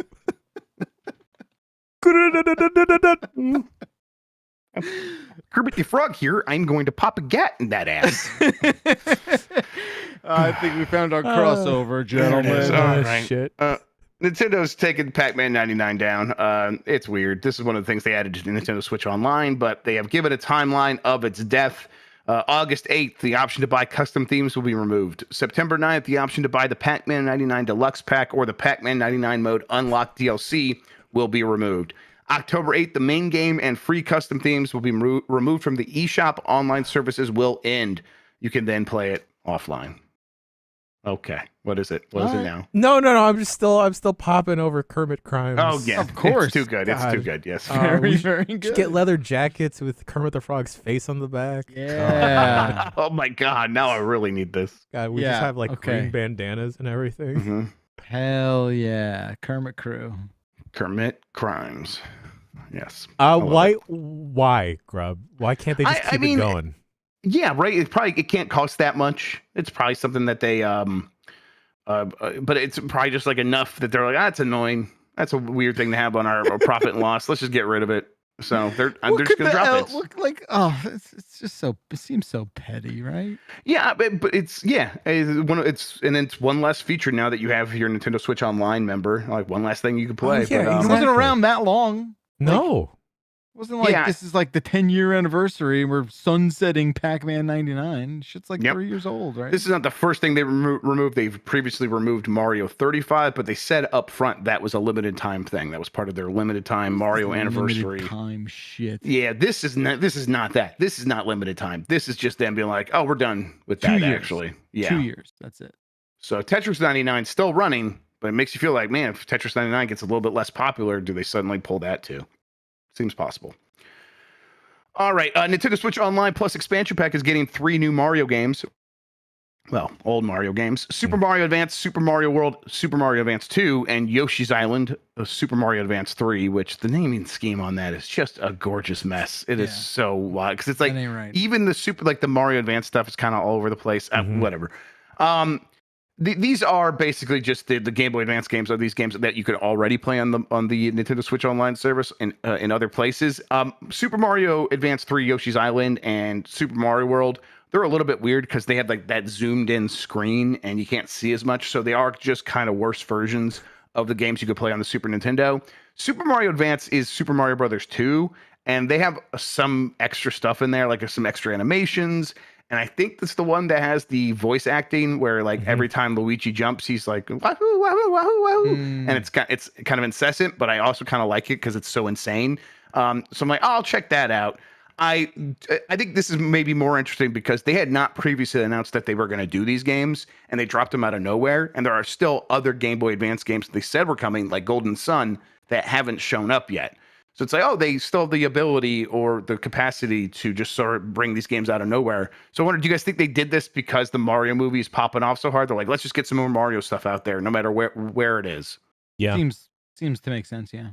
Yeah, I think so too. And it's, I'm glad they didn't spread these out. They would announce them, but like, okay, one's coming this month and another one's coming next month. That would have been sort of insufferable. So I'm glad they just say, hey, out of nowhere, here, have all 3 of these games and don't worry about it. I just hope we don't have to wait too much longer for Golden Sun and the rest of those games. Just before this show, Mario plus Rabbids Sparks of Hope, the last Spark Hunter DLC was announced. They teased this. They didn't say much, but DLC for this game. This is one I regret missing out on. I do want to go back and play it, but this year's already been so packed. I don't know when I'm going to get around to it. But hey, they did DLC for the first one. It was Donkey Kong themed. This one just looks not really themed around any other existing IP except for like the Mario plus Rabbids universe. But more of that. Any chance that either of you are going to check that out? No, I'm in the same boat, Grub. I really like that yeah. first one. For some reason, the second one just didn't click. Yeah, I didn't give it enough of a chance. I like to even clicks, and so that's why I feel bad because I know I would probably like it. I think, but we'll see. I know Dan liked it from what he played. Yeah. Although I don't know if he kept playing a bunch after the quick look or not. Had a tough like sort of schedule to line up against. It was easy to kind of get lost there. Yeah. Yes, definitely. Mortal Kombat 1 was officially announced. This is something we talked about for a while now because the rumors have been out there. NetherRealm is officially not making Injustice 3, not even making Mortal Kombat 12. They are making Mortal Kombat 1, which is going to make good on that rebooted timeline that happened at the end of Mortal Kombat 11. They're going to carry that forward. They say the game will introduce a reborn Mortal Kombat universe that has been created by the fire god Liu Kang, featuring reimagined versions of iconic characters.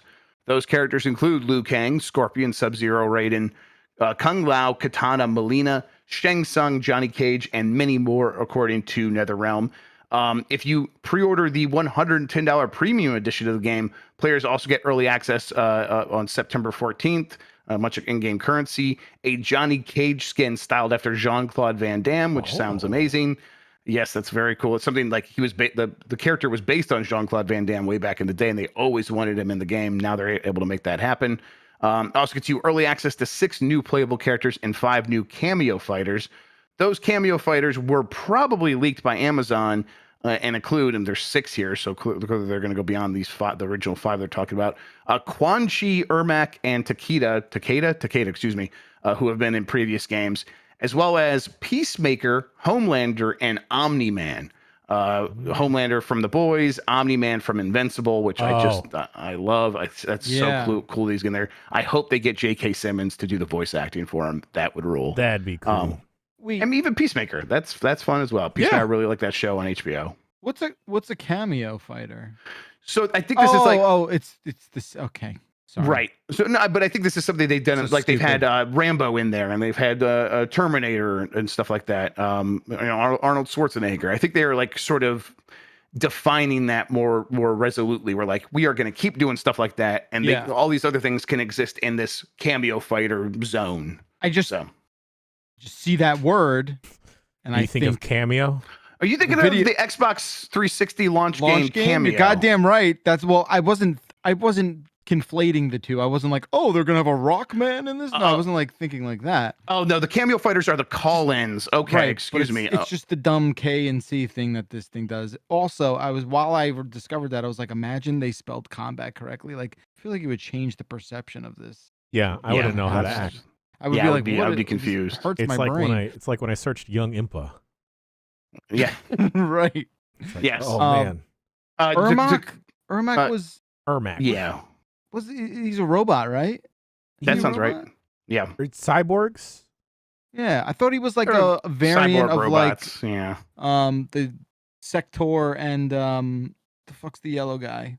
Okay. Ermac is the red ninja. Everyone's yelling at us. He was the Magic Man. Is that right?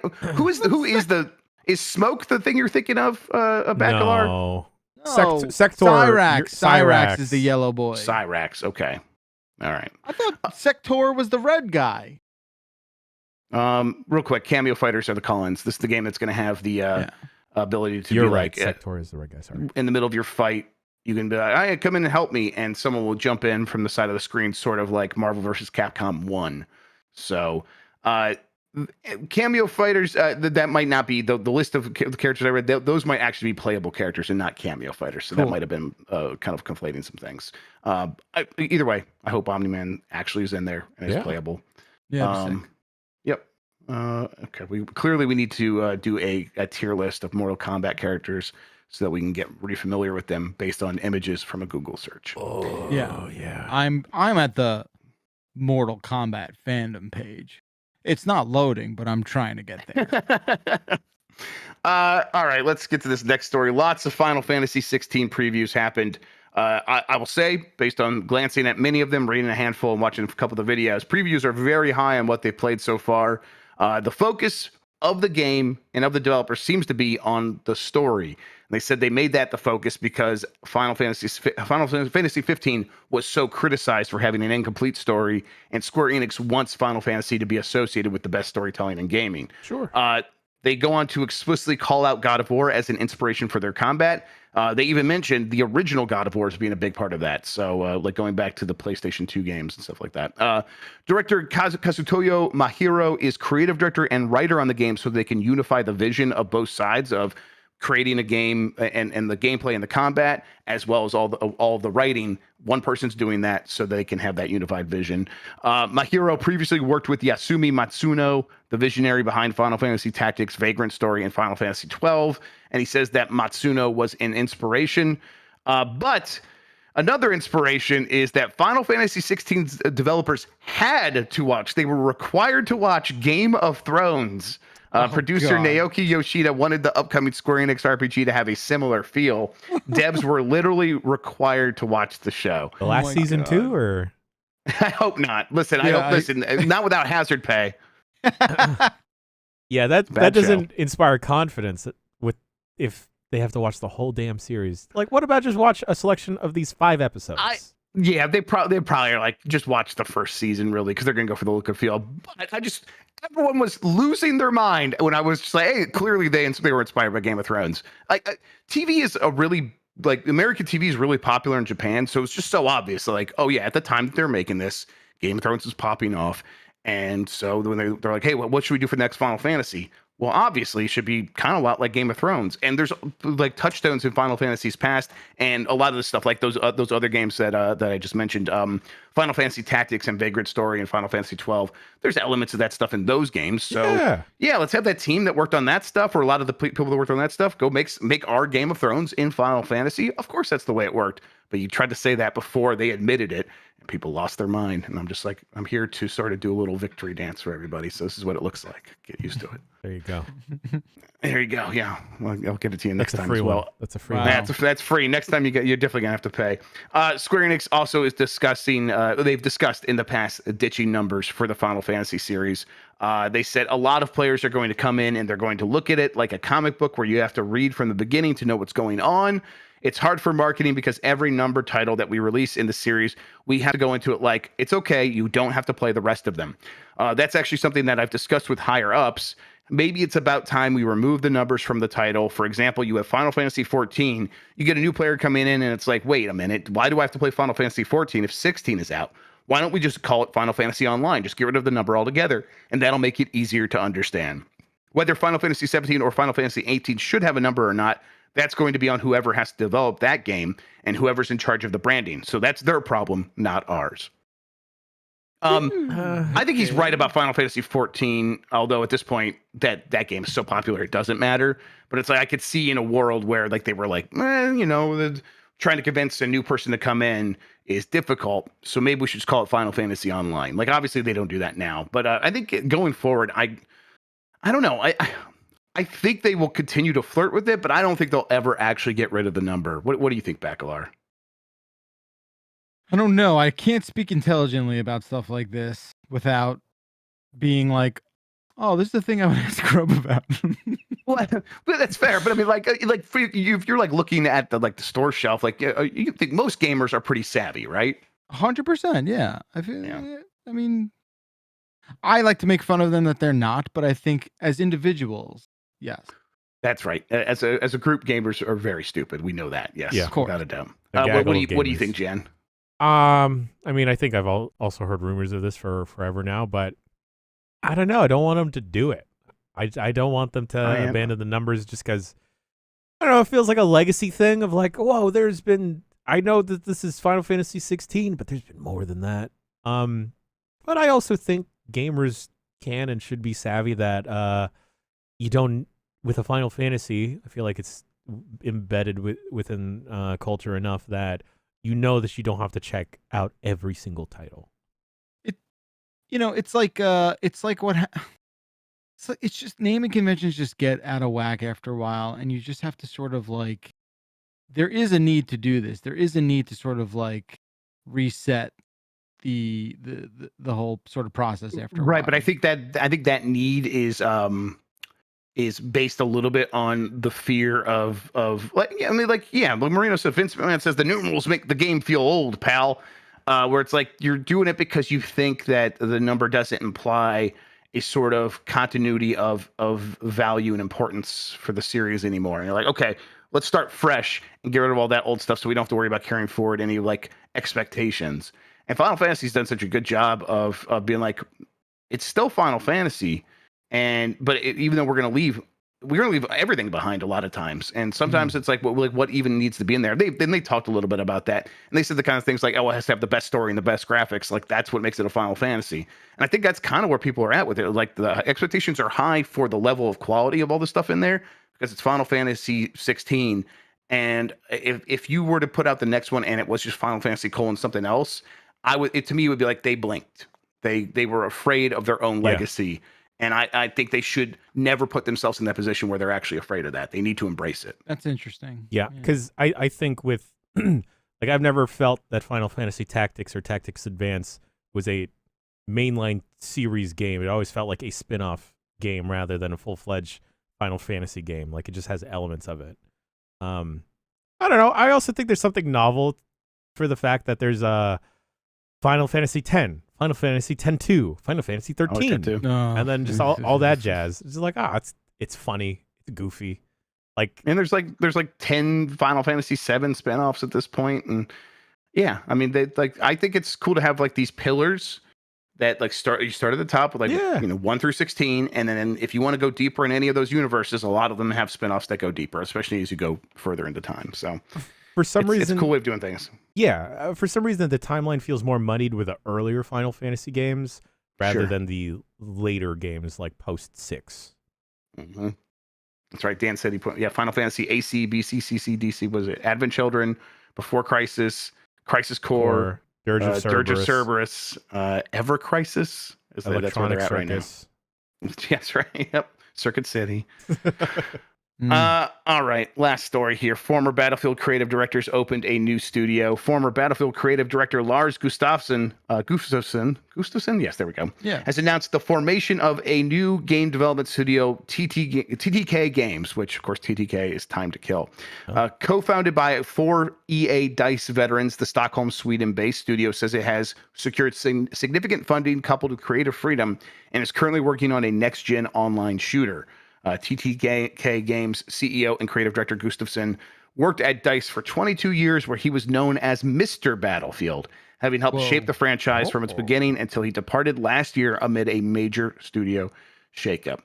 This is another example of like there is a lot of money out there still to be had, even though interest rates are up and all this other stuff. If you're someone that's been at a studio and put out hit games for 22 years, and you want to go out and start your own studio, you're probably going to be able to spin one up here with enough funding pretty quickly.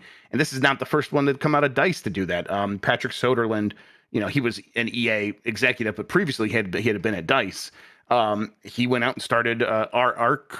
I can't remember the name of the studio ever, but they're making Arc Raiders. They're making that other one, the League or whatever it is. And so they have 2 massive games. They have 250, 300 employees already, and they haven't put either of those games out yet. Sounds like the studio is going to be able to kind of mimic that trajectory a little bit. We'll have to wait and see. Do you think this sort of from the ground up, not owned necessarily by a big publisher kind of studio, can come in, make an online shooter that can play in this space? Because we've seen, Lawbreakers from Cliffy B not be able to pull that off. Do you think everything's destined to be a Lawbreakers, or do you think Lawbreakers was one that kind of misstepped? I think Lawbreakers just misstepped. Embark Studios. Thank you, Marino. Has there been one that has worked? Like, I mean, I think there's things that kind of came out of nowhere, like PUBG and stuff. But the pedigree of these people, right? Has anyone done it in that sort of like workflow? Yeah, where it's like right where they're just like, I mean, so the Embark Studios right now, a lot of people were excited about that Arc game that they were doing, and then that Arc Raiders, and then they are half rebooting that into an extraction shooter. So they've already like, oh, we're going to change the direction on this. We were working on it as like a PvE game. Now it's going to be a PvPvE game, and we're going to change some stuff up. And in the meantime, we're going to work on this other game that is an arena shooter that people have played and don't sound too too hot on so far. I mean, I think it looks good apparently, but it doesn't play the best, and it's in early access. It'll have a chance to adapt. I don't know. I think this is a tough genre to be in. It's already really dominated by a lot of players, not just Call of Duty. I mean, and not just like in the Fortnite and Apex Legends, but you got Valorant out there. Counter-Strike is still going strong. I guess the good news is you look at the number of players those games have. It's in the millions of active at any one time. So even if you're peeling off like a small percentage of those games, you still have a chance to get a lot of players. So yeah, maybe that's the thinking here. All right. Yeah. Right. If Quake can't make it, that's a good win ships like that new Quake game that came out or whatever it was like 5, 6, 7 years ago now. And it's like people just weren't having it, weren't interested in it. It's like, man, if even that doesn't work. Yeah. So. All right. That does it for the news. Jan, I'm handing this show back over to you, and I'm going to go Google Young Impa myself instead. Well, folks, let's all go take a quick breaky break so we can Google at our heart's content. Hey, maybe we'll Bing it instead. We'll Bing it. Listen, that's dangerous. We'll Bing it, and we'll catch you right after this break with some email. When we want to move, we'll pull the anchor up. We're never gonna have to stay in just one spot. We can let the time pass, floating through the tall grass. And when the time is right, we'll tie the knot. I'm gonna build a houseboat on the bayou. And we're back with emails. These are the emails for the show. I gotta load the emails onto my Go XLR so I can play the theme songs. Bombcast at giantbomb. Ooh, beautiful. Stirring. If I ever get into VO, I'm gonna use all of this on my reel. That's right. That's right. If you're looking to shoot like a low budget game and you need a voice, just holler at me. I'll do it. I'll do it for peanuts. Or maybe actually pine nuts, because what do you use to make pesto? Oh, I don't make pesto. I'm afraid of that. I don't like pesto that much. Use a nut. I'll eat it. Yeah, you gotta use a nut. Oh yeah, pine nuts. Pine nut. Yeah, I'll get paid in pine nuts. They're like little moist boys, right? I mean, hey, I identify. Bombcast. Bombcast at giantbomb.com is the email address to send your emails to. I felt like we were getting a flood of emails consistently. This week a little light, but I get it. Hey, okay. Everyone's playing Zelda. Everyone's playing. Yeah, actually, they're barbecuing and Zeldaing. Everyone's playing Zelda. But hey, take a quick break from playing Zelda. Send an email about, I don't know, virtually any and everything. This email comes from Joe from New York. Hello, normal men. Last time. Get it? Say it back, Lauren. Come on, get it out of your system. We're just normal men. Last time, Lucy mentioned disliking the DualSense controller. I agree. That controller sucks. It makes my hands hurt if I play too long, and that's kind of disappointing because the DualShock 4 is one of my favorite controllers. I've come up with a theory as to why the DualSense sucks so bad, though. It's the shape of the grips combined with the placement of the sticks. Oh, kind of almost rhymed. The DualSense has the same symmetrical sticks as every PlayStation controller since the original DualShock, but unlike all the other PlayStation controllers, the grips are bowed out and rounded, similar to the original Xbox Duke controller, but even more so. At least for my tiny hands, this shape means my palms are overall set farther from the sticks, so I have to stretch my thumbs slightly further than I would with a DualShock 4. And that little extra stretch puts just enough strain on my thumbs and wrists to make prolonged play uncomfortable. For what it's worth, I also hate the current Xbox controller, whatever the hell it's called, because the grips feel like sandpaper on my baby hands. Sandpaper. The 20th anniversary controller they put out is fine, though, because the grips are rubber, and the shell is that same super smooth plastic the original Xbox controllers had. In conclusion, first-party controllers suck. They're way overpriced. Just get the 8BitDo Ultimate Controller. It's totally fine. Love, Joe from New York. Sent from my Palm M100. Yeah, okay. So maybe that little Palm 100 is like the perfect size for your clearly tiny little hands. It's the only thing I can put together. It sounds like you need to moisturize because like everything is like hurting and like at a certain point, if just touching anything is painful, might be on your hands. So that's the only thing I can surmise is that it's people with maybe below average size hands. Are you hand shaming? Are you hand shaming Yeah, right he's now? totally No, hand this is shaming. not hand shaming. This All is right, just saying all right. they won't let you on the roller coaster unless you're a certain height. And The DualShock hurt my hands, but not because of the stretching to reach any sticks. It's just that that sharp edge on the bottom dug into my finger. I don't understand. Like, I Oh. really like this controller. I like the controller too. That only happened because I played way too much Astro and was an idiot. Right. Well, you had like some, time sickness. trial thing. Right. Yeah. So, it's a great controller. Sharp? I mean, I will absolutely admit this is wider. This feels wider Yeah. than the DS4 without a doubt. I don't think But I I don't thought think about it's it, for the worse though. I don't get it. I don't understand. I didn't realize there was a rising. There seems to be a rising. Maybe it's anecdotal, but there's a rising sort of momentum of people who are pretty sour on the DualSense. I think and it's just that hate them. everyone generally was so positive on it that anytime you hear any sort of negative thing, it's like it really stands out. Yeah, it's still got the most best people really- vibration in any controller I've ever felt, for sure. I mean, it's just the Whatever. same thing as HD Rumble and the Joy-Cons. Then this What is UHD Rumble. Okay. right. That's right. Okay, right. We're in the 4K Rumble era now. But quite frankly, I use that the 8-bit DO Ultimate Bluetooth with my Switch now that my Pro Switch controller shit the bed. So, and it's great, Yeah. and I love it. Love these things. Only thing that sucks about those is I can't turn the Switch on with that controller. I have to manually do it. I thought that was working for me with some 8-bit DO controllers, and then the Ultimate has stopped working and not done that for me. And that's frustrating.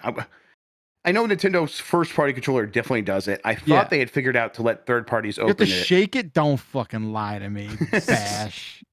Don't. That's how you wake. That's how you wake the baby. You gotta put it on your head. Yeah, That would be that's cool. a little. I just walk around behind and turn it on. So, because it's on the TV, it's behind the TV now. But Amazon yeah, says you shake it. Oh my god, is this real? Is this real? Okay, I'm gonna try it right now. Go you guys, right now. Shake you guys, it. You guys All right, start shake it, talking. Grub, I'll shake do this it. right Well, now. Vam, shake All right. that shit. Okay. There he goes, that shaky boy. Shake it up. Shake it up. All right. Well, the TV turned on. Oh, he Okay, must well, have I think he it on. turned the okay. We'll do live play-by-play here. Okay. He's standing in What- front what of were the they controller. He's watching? shaking it. Ooh, that motion is Oh. upsetting. Up, He shook he's it. switching inputs. Oh, my his God! face is starting. Did it Wait, work? It's a black screen. It's a black screen. Wait. And It's on! It is It's on! on! It works! Wow! It works! Shake it Live! like a We've seen. Third-party controller. Can Read the you instructions. believe it? Whoa! Ladies and gentlemen. I can't believe it because it's like I shook it. It took like half a beat. It did the haptics to say, "Hey, something's happening," and then the circle went solid, and then it turned on. Wow. Dude, that was one of those like fake urban legends that turned out to be true. That is nuts. Wow. I wonder- knew it had worked before. I must have just been like doing a jerk off motion or whatever. The controller. Oh, I and it just saw it turned- just from the happened. back. It looked just like that. Mildly crazy. upsetting, but I'll accept it. Yeah, but it was okay because you were sort of like jerking your chest off, and that's fine. There's no yeah, confusion. You were That's just where I gotta get the remembering Wolf nipples. of Wall Street and just going Yeah, exactly. Wait, question. Answer. Why? Why did they do it like this? Like, what's That's a the hell of a problem? question. I'm like everything I come up with is like no, you could just press the button anyhow. Just Wait, make it. so this one's connected to my PC. What happens if I shake it? Don't do it. Don't Shake do it. it Don't with do the it. PC. It's Okay. gonna search young Empa nudes on Bing. Nothing's happening. Nothing's happening. You know what? I like it. I like that. That's how it works. That's cool. I hate though shaking to undo typing on an iPhone. I don't know if that's how it is on an Oh, Android. well, you freaks and your. All right. All right. Yeah. I suppose it could be a patent thing. Maybe there's some patent that is like, oh, this turns on the switch with a button, but that's just a button. Did the only way did to do it? Nintendo No. patent buttons? I hope not. Would you be Sean, surprised? I would not be Please shocked. clip that moment. Please, Sean. Wait, Yeah. so the iPhone. What's the iPhone feature? You shake Well, it like to if delete? you're typing and then like, oh, I didn't mean to do that. I'll undo. Instead of having like a button you do, you just shake your You phone. just go like, okay. I mean, that's Sean's on. probably intuitive. 20 Sean it. podcast points to Sean. Yep. He's Sean it. Oh, fantastic. That's my favorite thing. Just inserting your names into things. All right. Yep. Blue screen of Jeff. Yeah, that's me and Backlar. There you go. Ooh, I This love is good. that. This is good. Yeah. This is good. This is good. Dan and Jan is too easy for stuff, so it's still fun but less clever. Meth Kermit Grimes, Bacalar, remember that? you know. Wow. Mm. Okay. Next email comes from Paul from where is PA? Philadelphia, Pennsylvania. Pennsylvania. Yeah. Pennsylvania. There we go. Dear Bombers, I was thinking about the Star Wars card pack opening stream y'all did a while back, and it was inspired to ask myself the question. Code GBomb10. If I had to go back in time and cast some of the GB crew in the Star Wars movies, what roles would they get? The following is a list of roles I came up with. Jeff Bacalar. Jeff is an Imperial officer. He has the gray uniform and the little hat that can be seen in the background I'm a fucking Nazi. of one of the shots on the Death Star. Nazi. It would later come out in an EU novel that he is from Space, New Jersey, and is in charge of trash reclamation or something. I'm out, dude. Who do you lead with me being a fucking Nazi, dude? You're head of And the I love- trash division, though, you know? Like, Oh man, I'm reading ahead. Some of these are very good. Okay. All right. okay. Dan Reichert. Dan is the voice of that monkey thing with the bird's beak that hangs out with Jabba the Hutt. His only Delicious be crumb. Nice. job seems to be to laugh at people that Jabba drops into the Rancor cage. Yeah. Okay. I Dan like Reichert that. is absolutely salacious. Be That's crumb. spot on. Absolutely, without a doubt. Jan Ochoa. Jan is the one Jedi seen in the background of the arena fight in episode 2. I haven't quite figured out his Jedi's name, but it would probably be something like Owan Jochoa. Yo, I'll just take it. You could just call me Kit Fisto. Kit Fistochoa. Yeah. Oh, shit. I Okay. love that. Jeff Grubb. This is probably the most flattering one. Jeff Grubb is Han Solo, but not like Han Solo in the official movies, but Definitely more not. like Han Solo in a fan-made Star Wars YouTube parody where Jeff plays all the characters, including a surprisingly respectable Princess Leia. Oh, when one time I was helping my friend make a movie because he was in some class. I don't remember what it was, but the lady that was in a lot of scenes didn't show up, and they just needed her to lay down on the ground.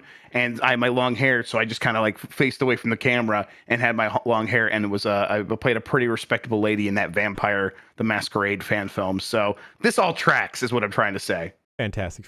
Cool. I'm glad it tracks for you, Grub. That's awesome. Unfortunately, we don't have one for Tam or Lucy, but we do have one for Mike Minotti. Mike is an Ewok. He course voices he an is. Ewok in one of those poorly animated Star Wars cartoons from the 1980s. In his episode, he plays an Ewok that accidentally gets turned into a human through Jedi magic. Yes. The human Ewok just looks like a shorter version of Mike.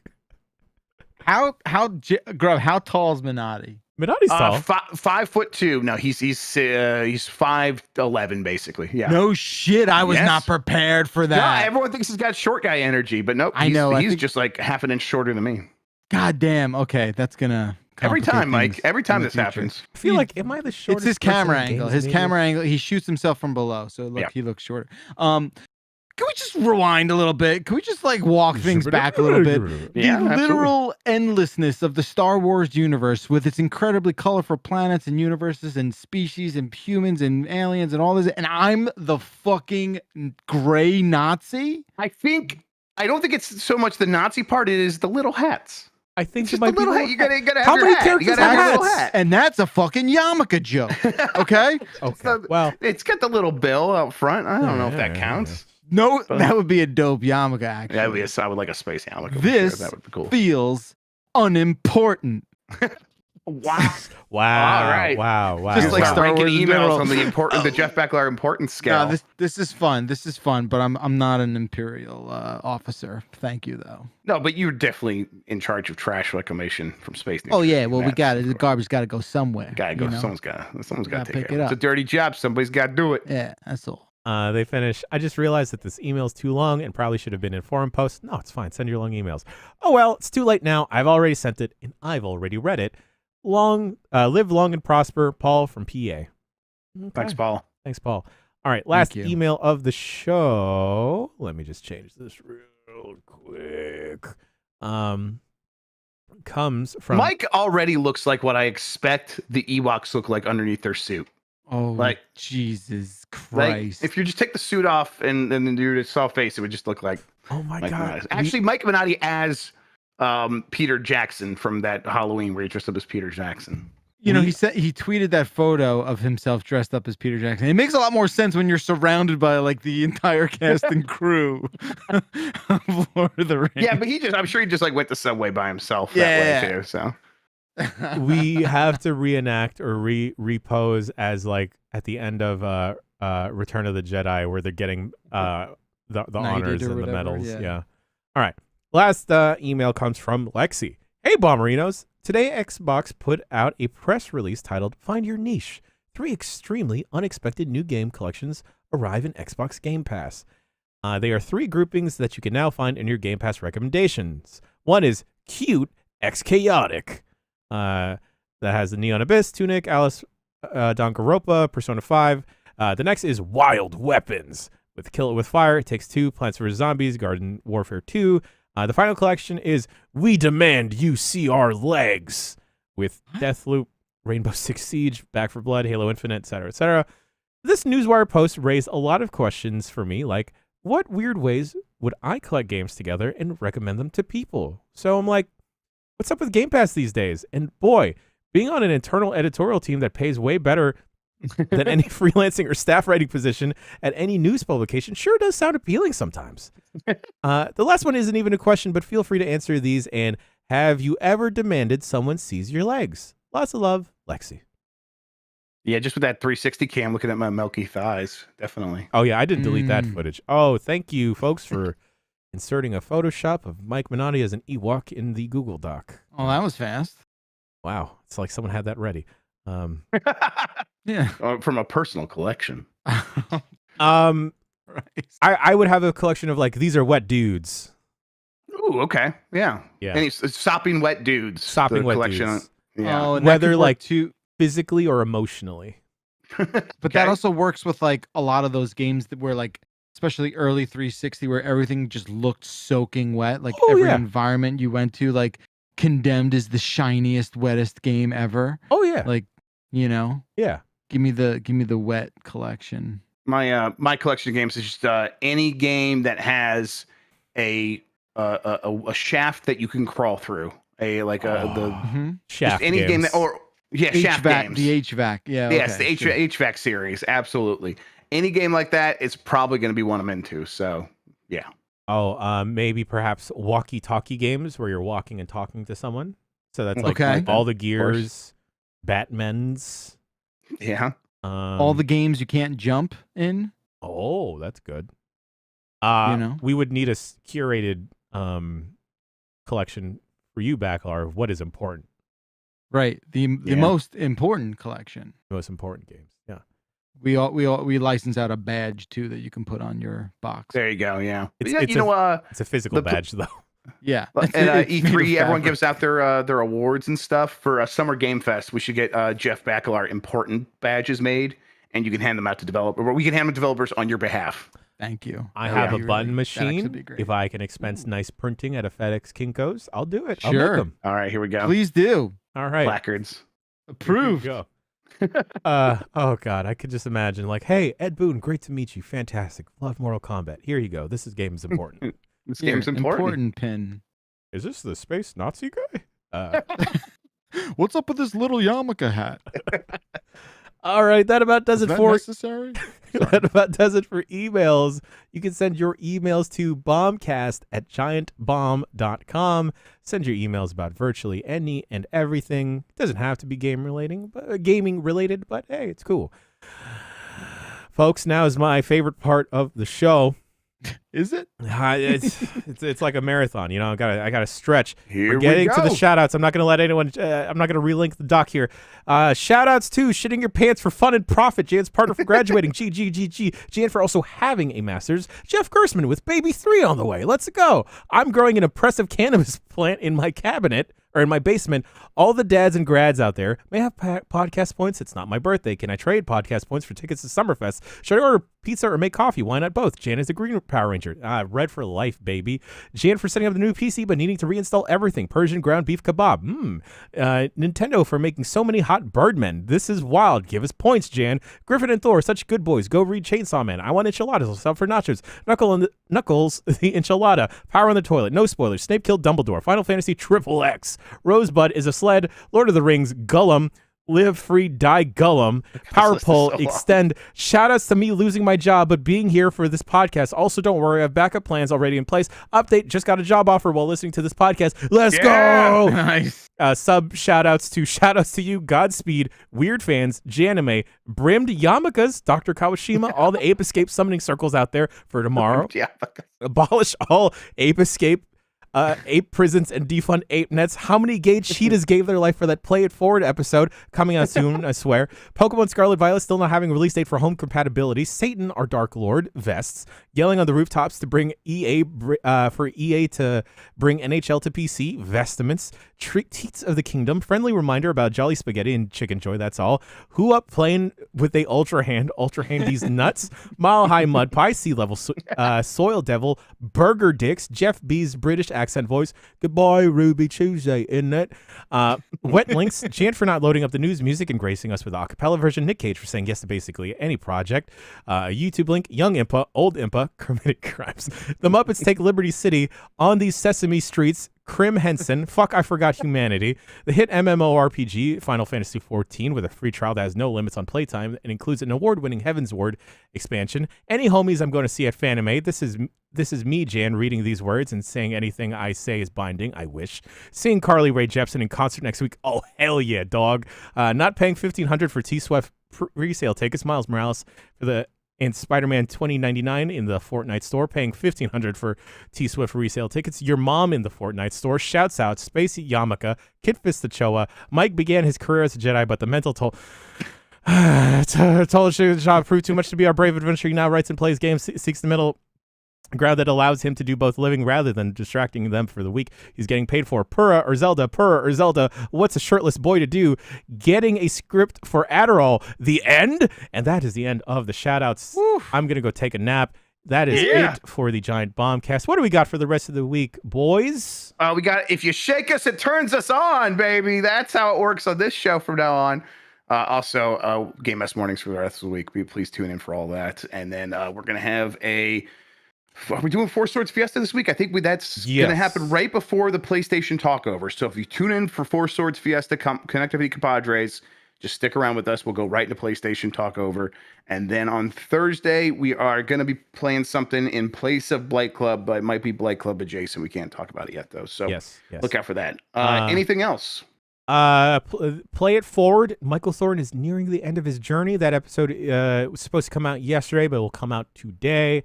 I unfortunately am still in the weeds with the last Universal video, but it is almost there, y'all.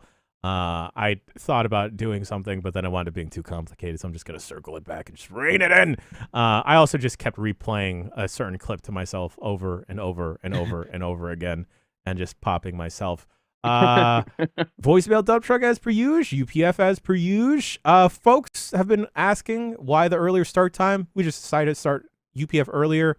Yeah, with the time zones, it worked. It made sense. Yeah, yes. We're more on the East Coast now with time zones, so it just makes makes sense. 2 or 5 p.m. No, it's fine. Yeah, so 12 p.m. Pacific, 3 p.m. Eastern Mountain Time. I'm sorry, I'm not gonna do the math.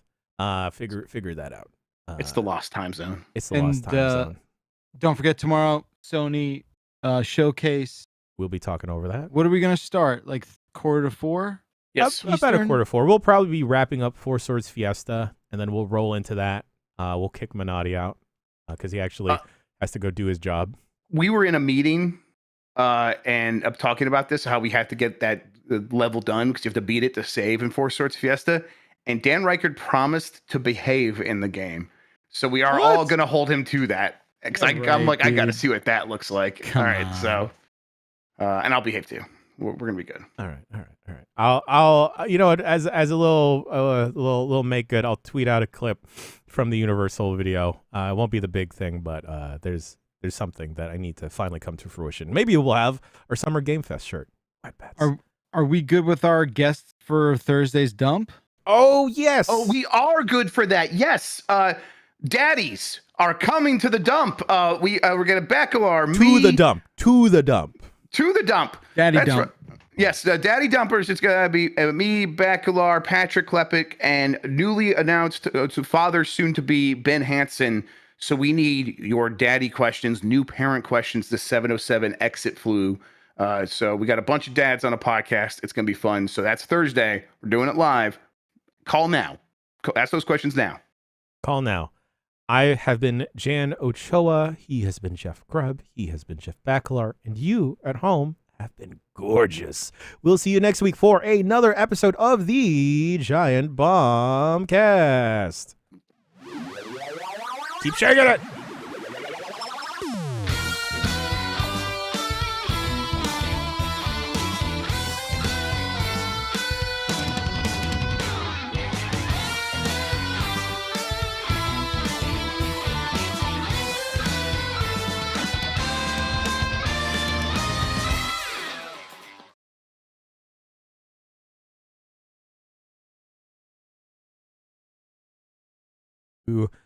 Hello everyone. We're gonna go raid real quick, but I'm gonna kill the YouTube stream. So hey, all the YouTube folks, thanks for hanging out. YouTube. Bye, YouTube. Why is this restream? Why are you being so weird right now? Why are you being so weird? Folks, I'm open to suggestions as to who to raid.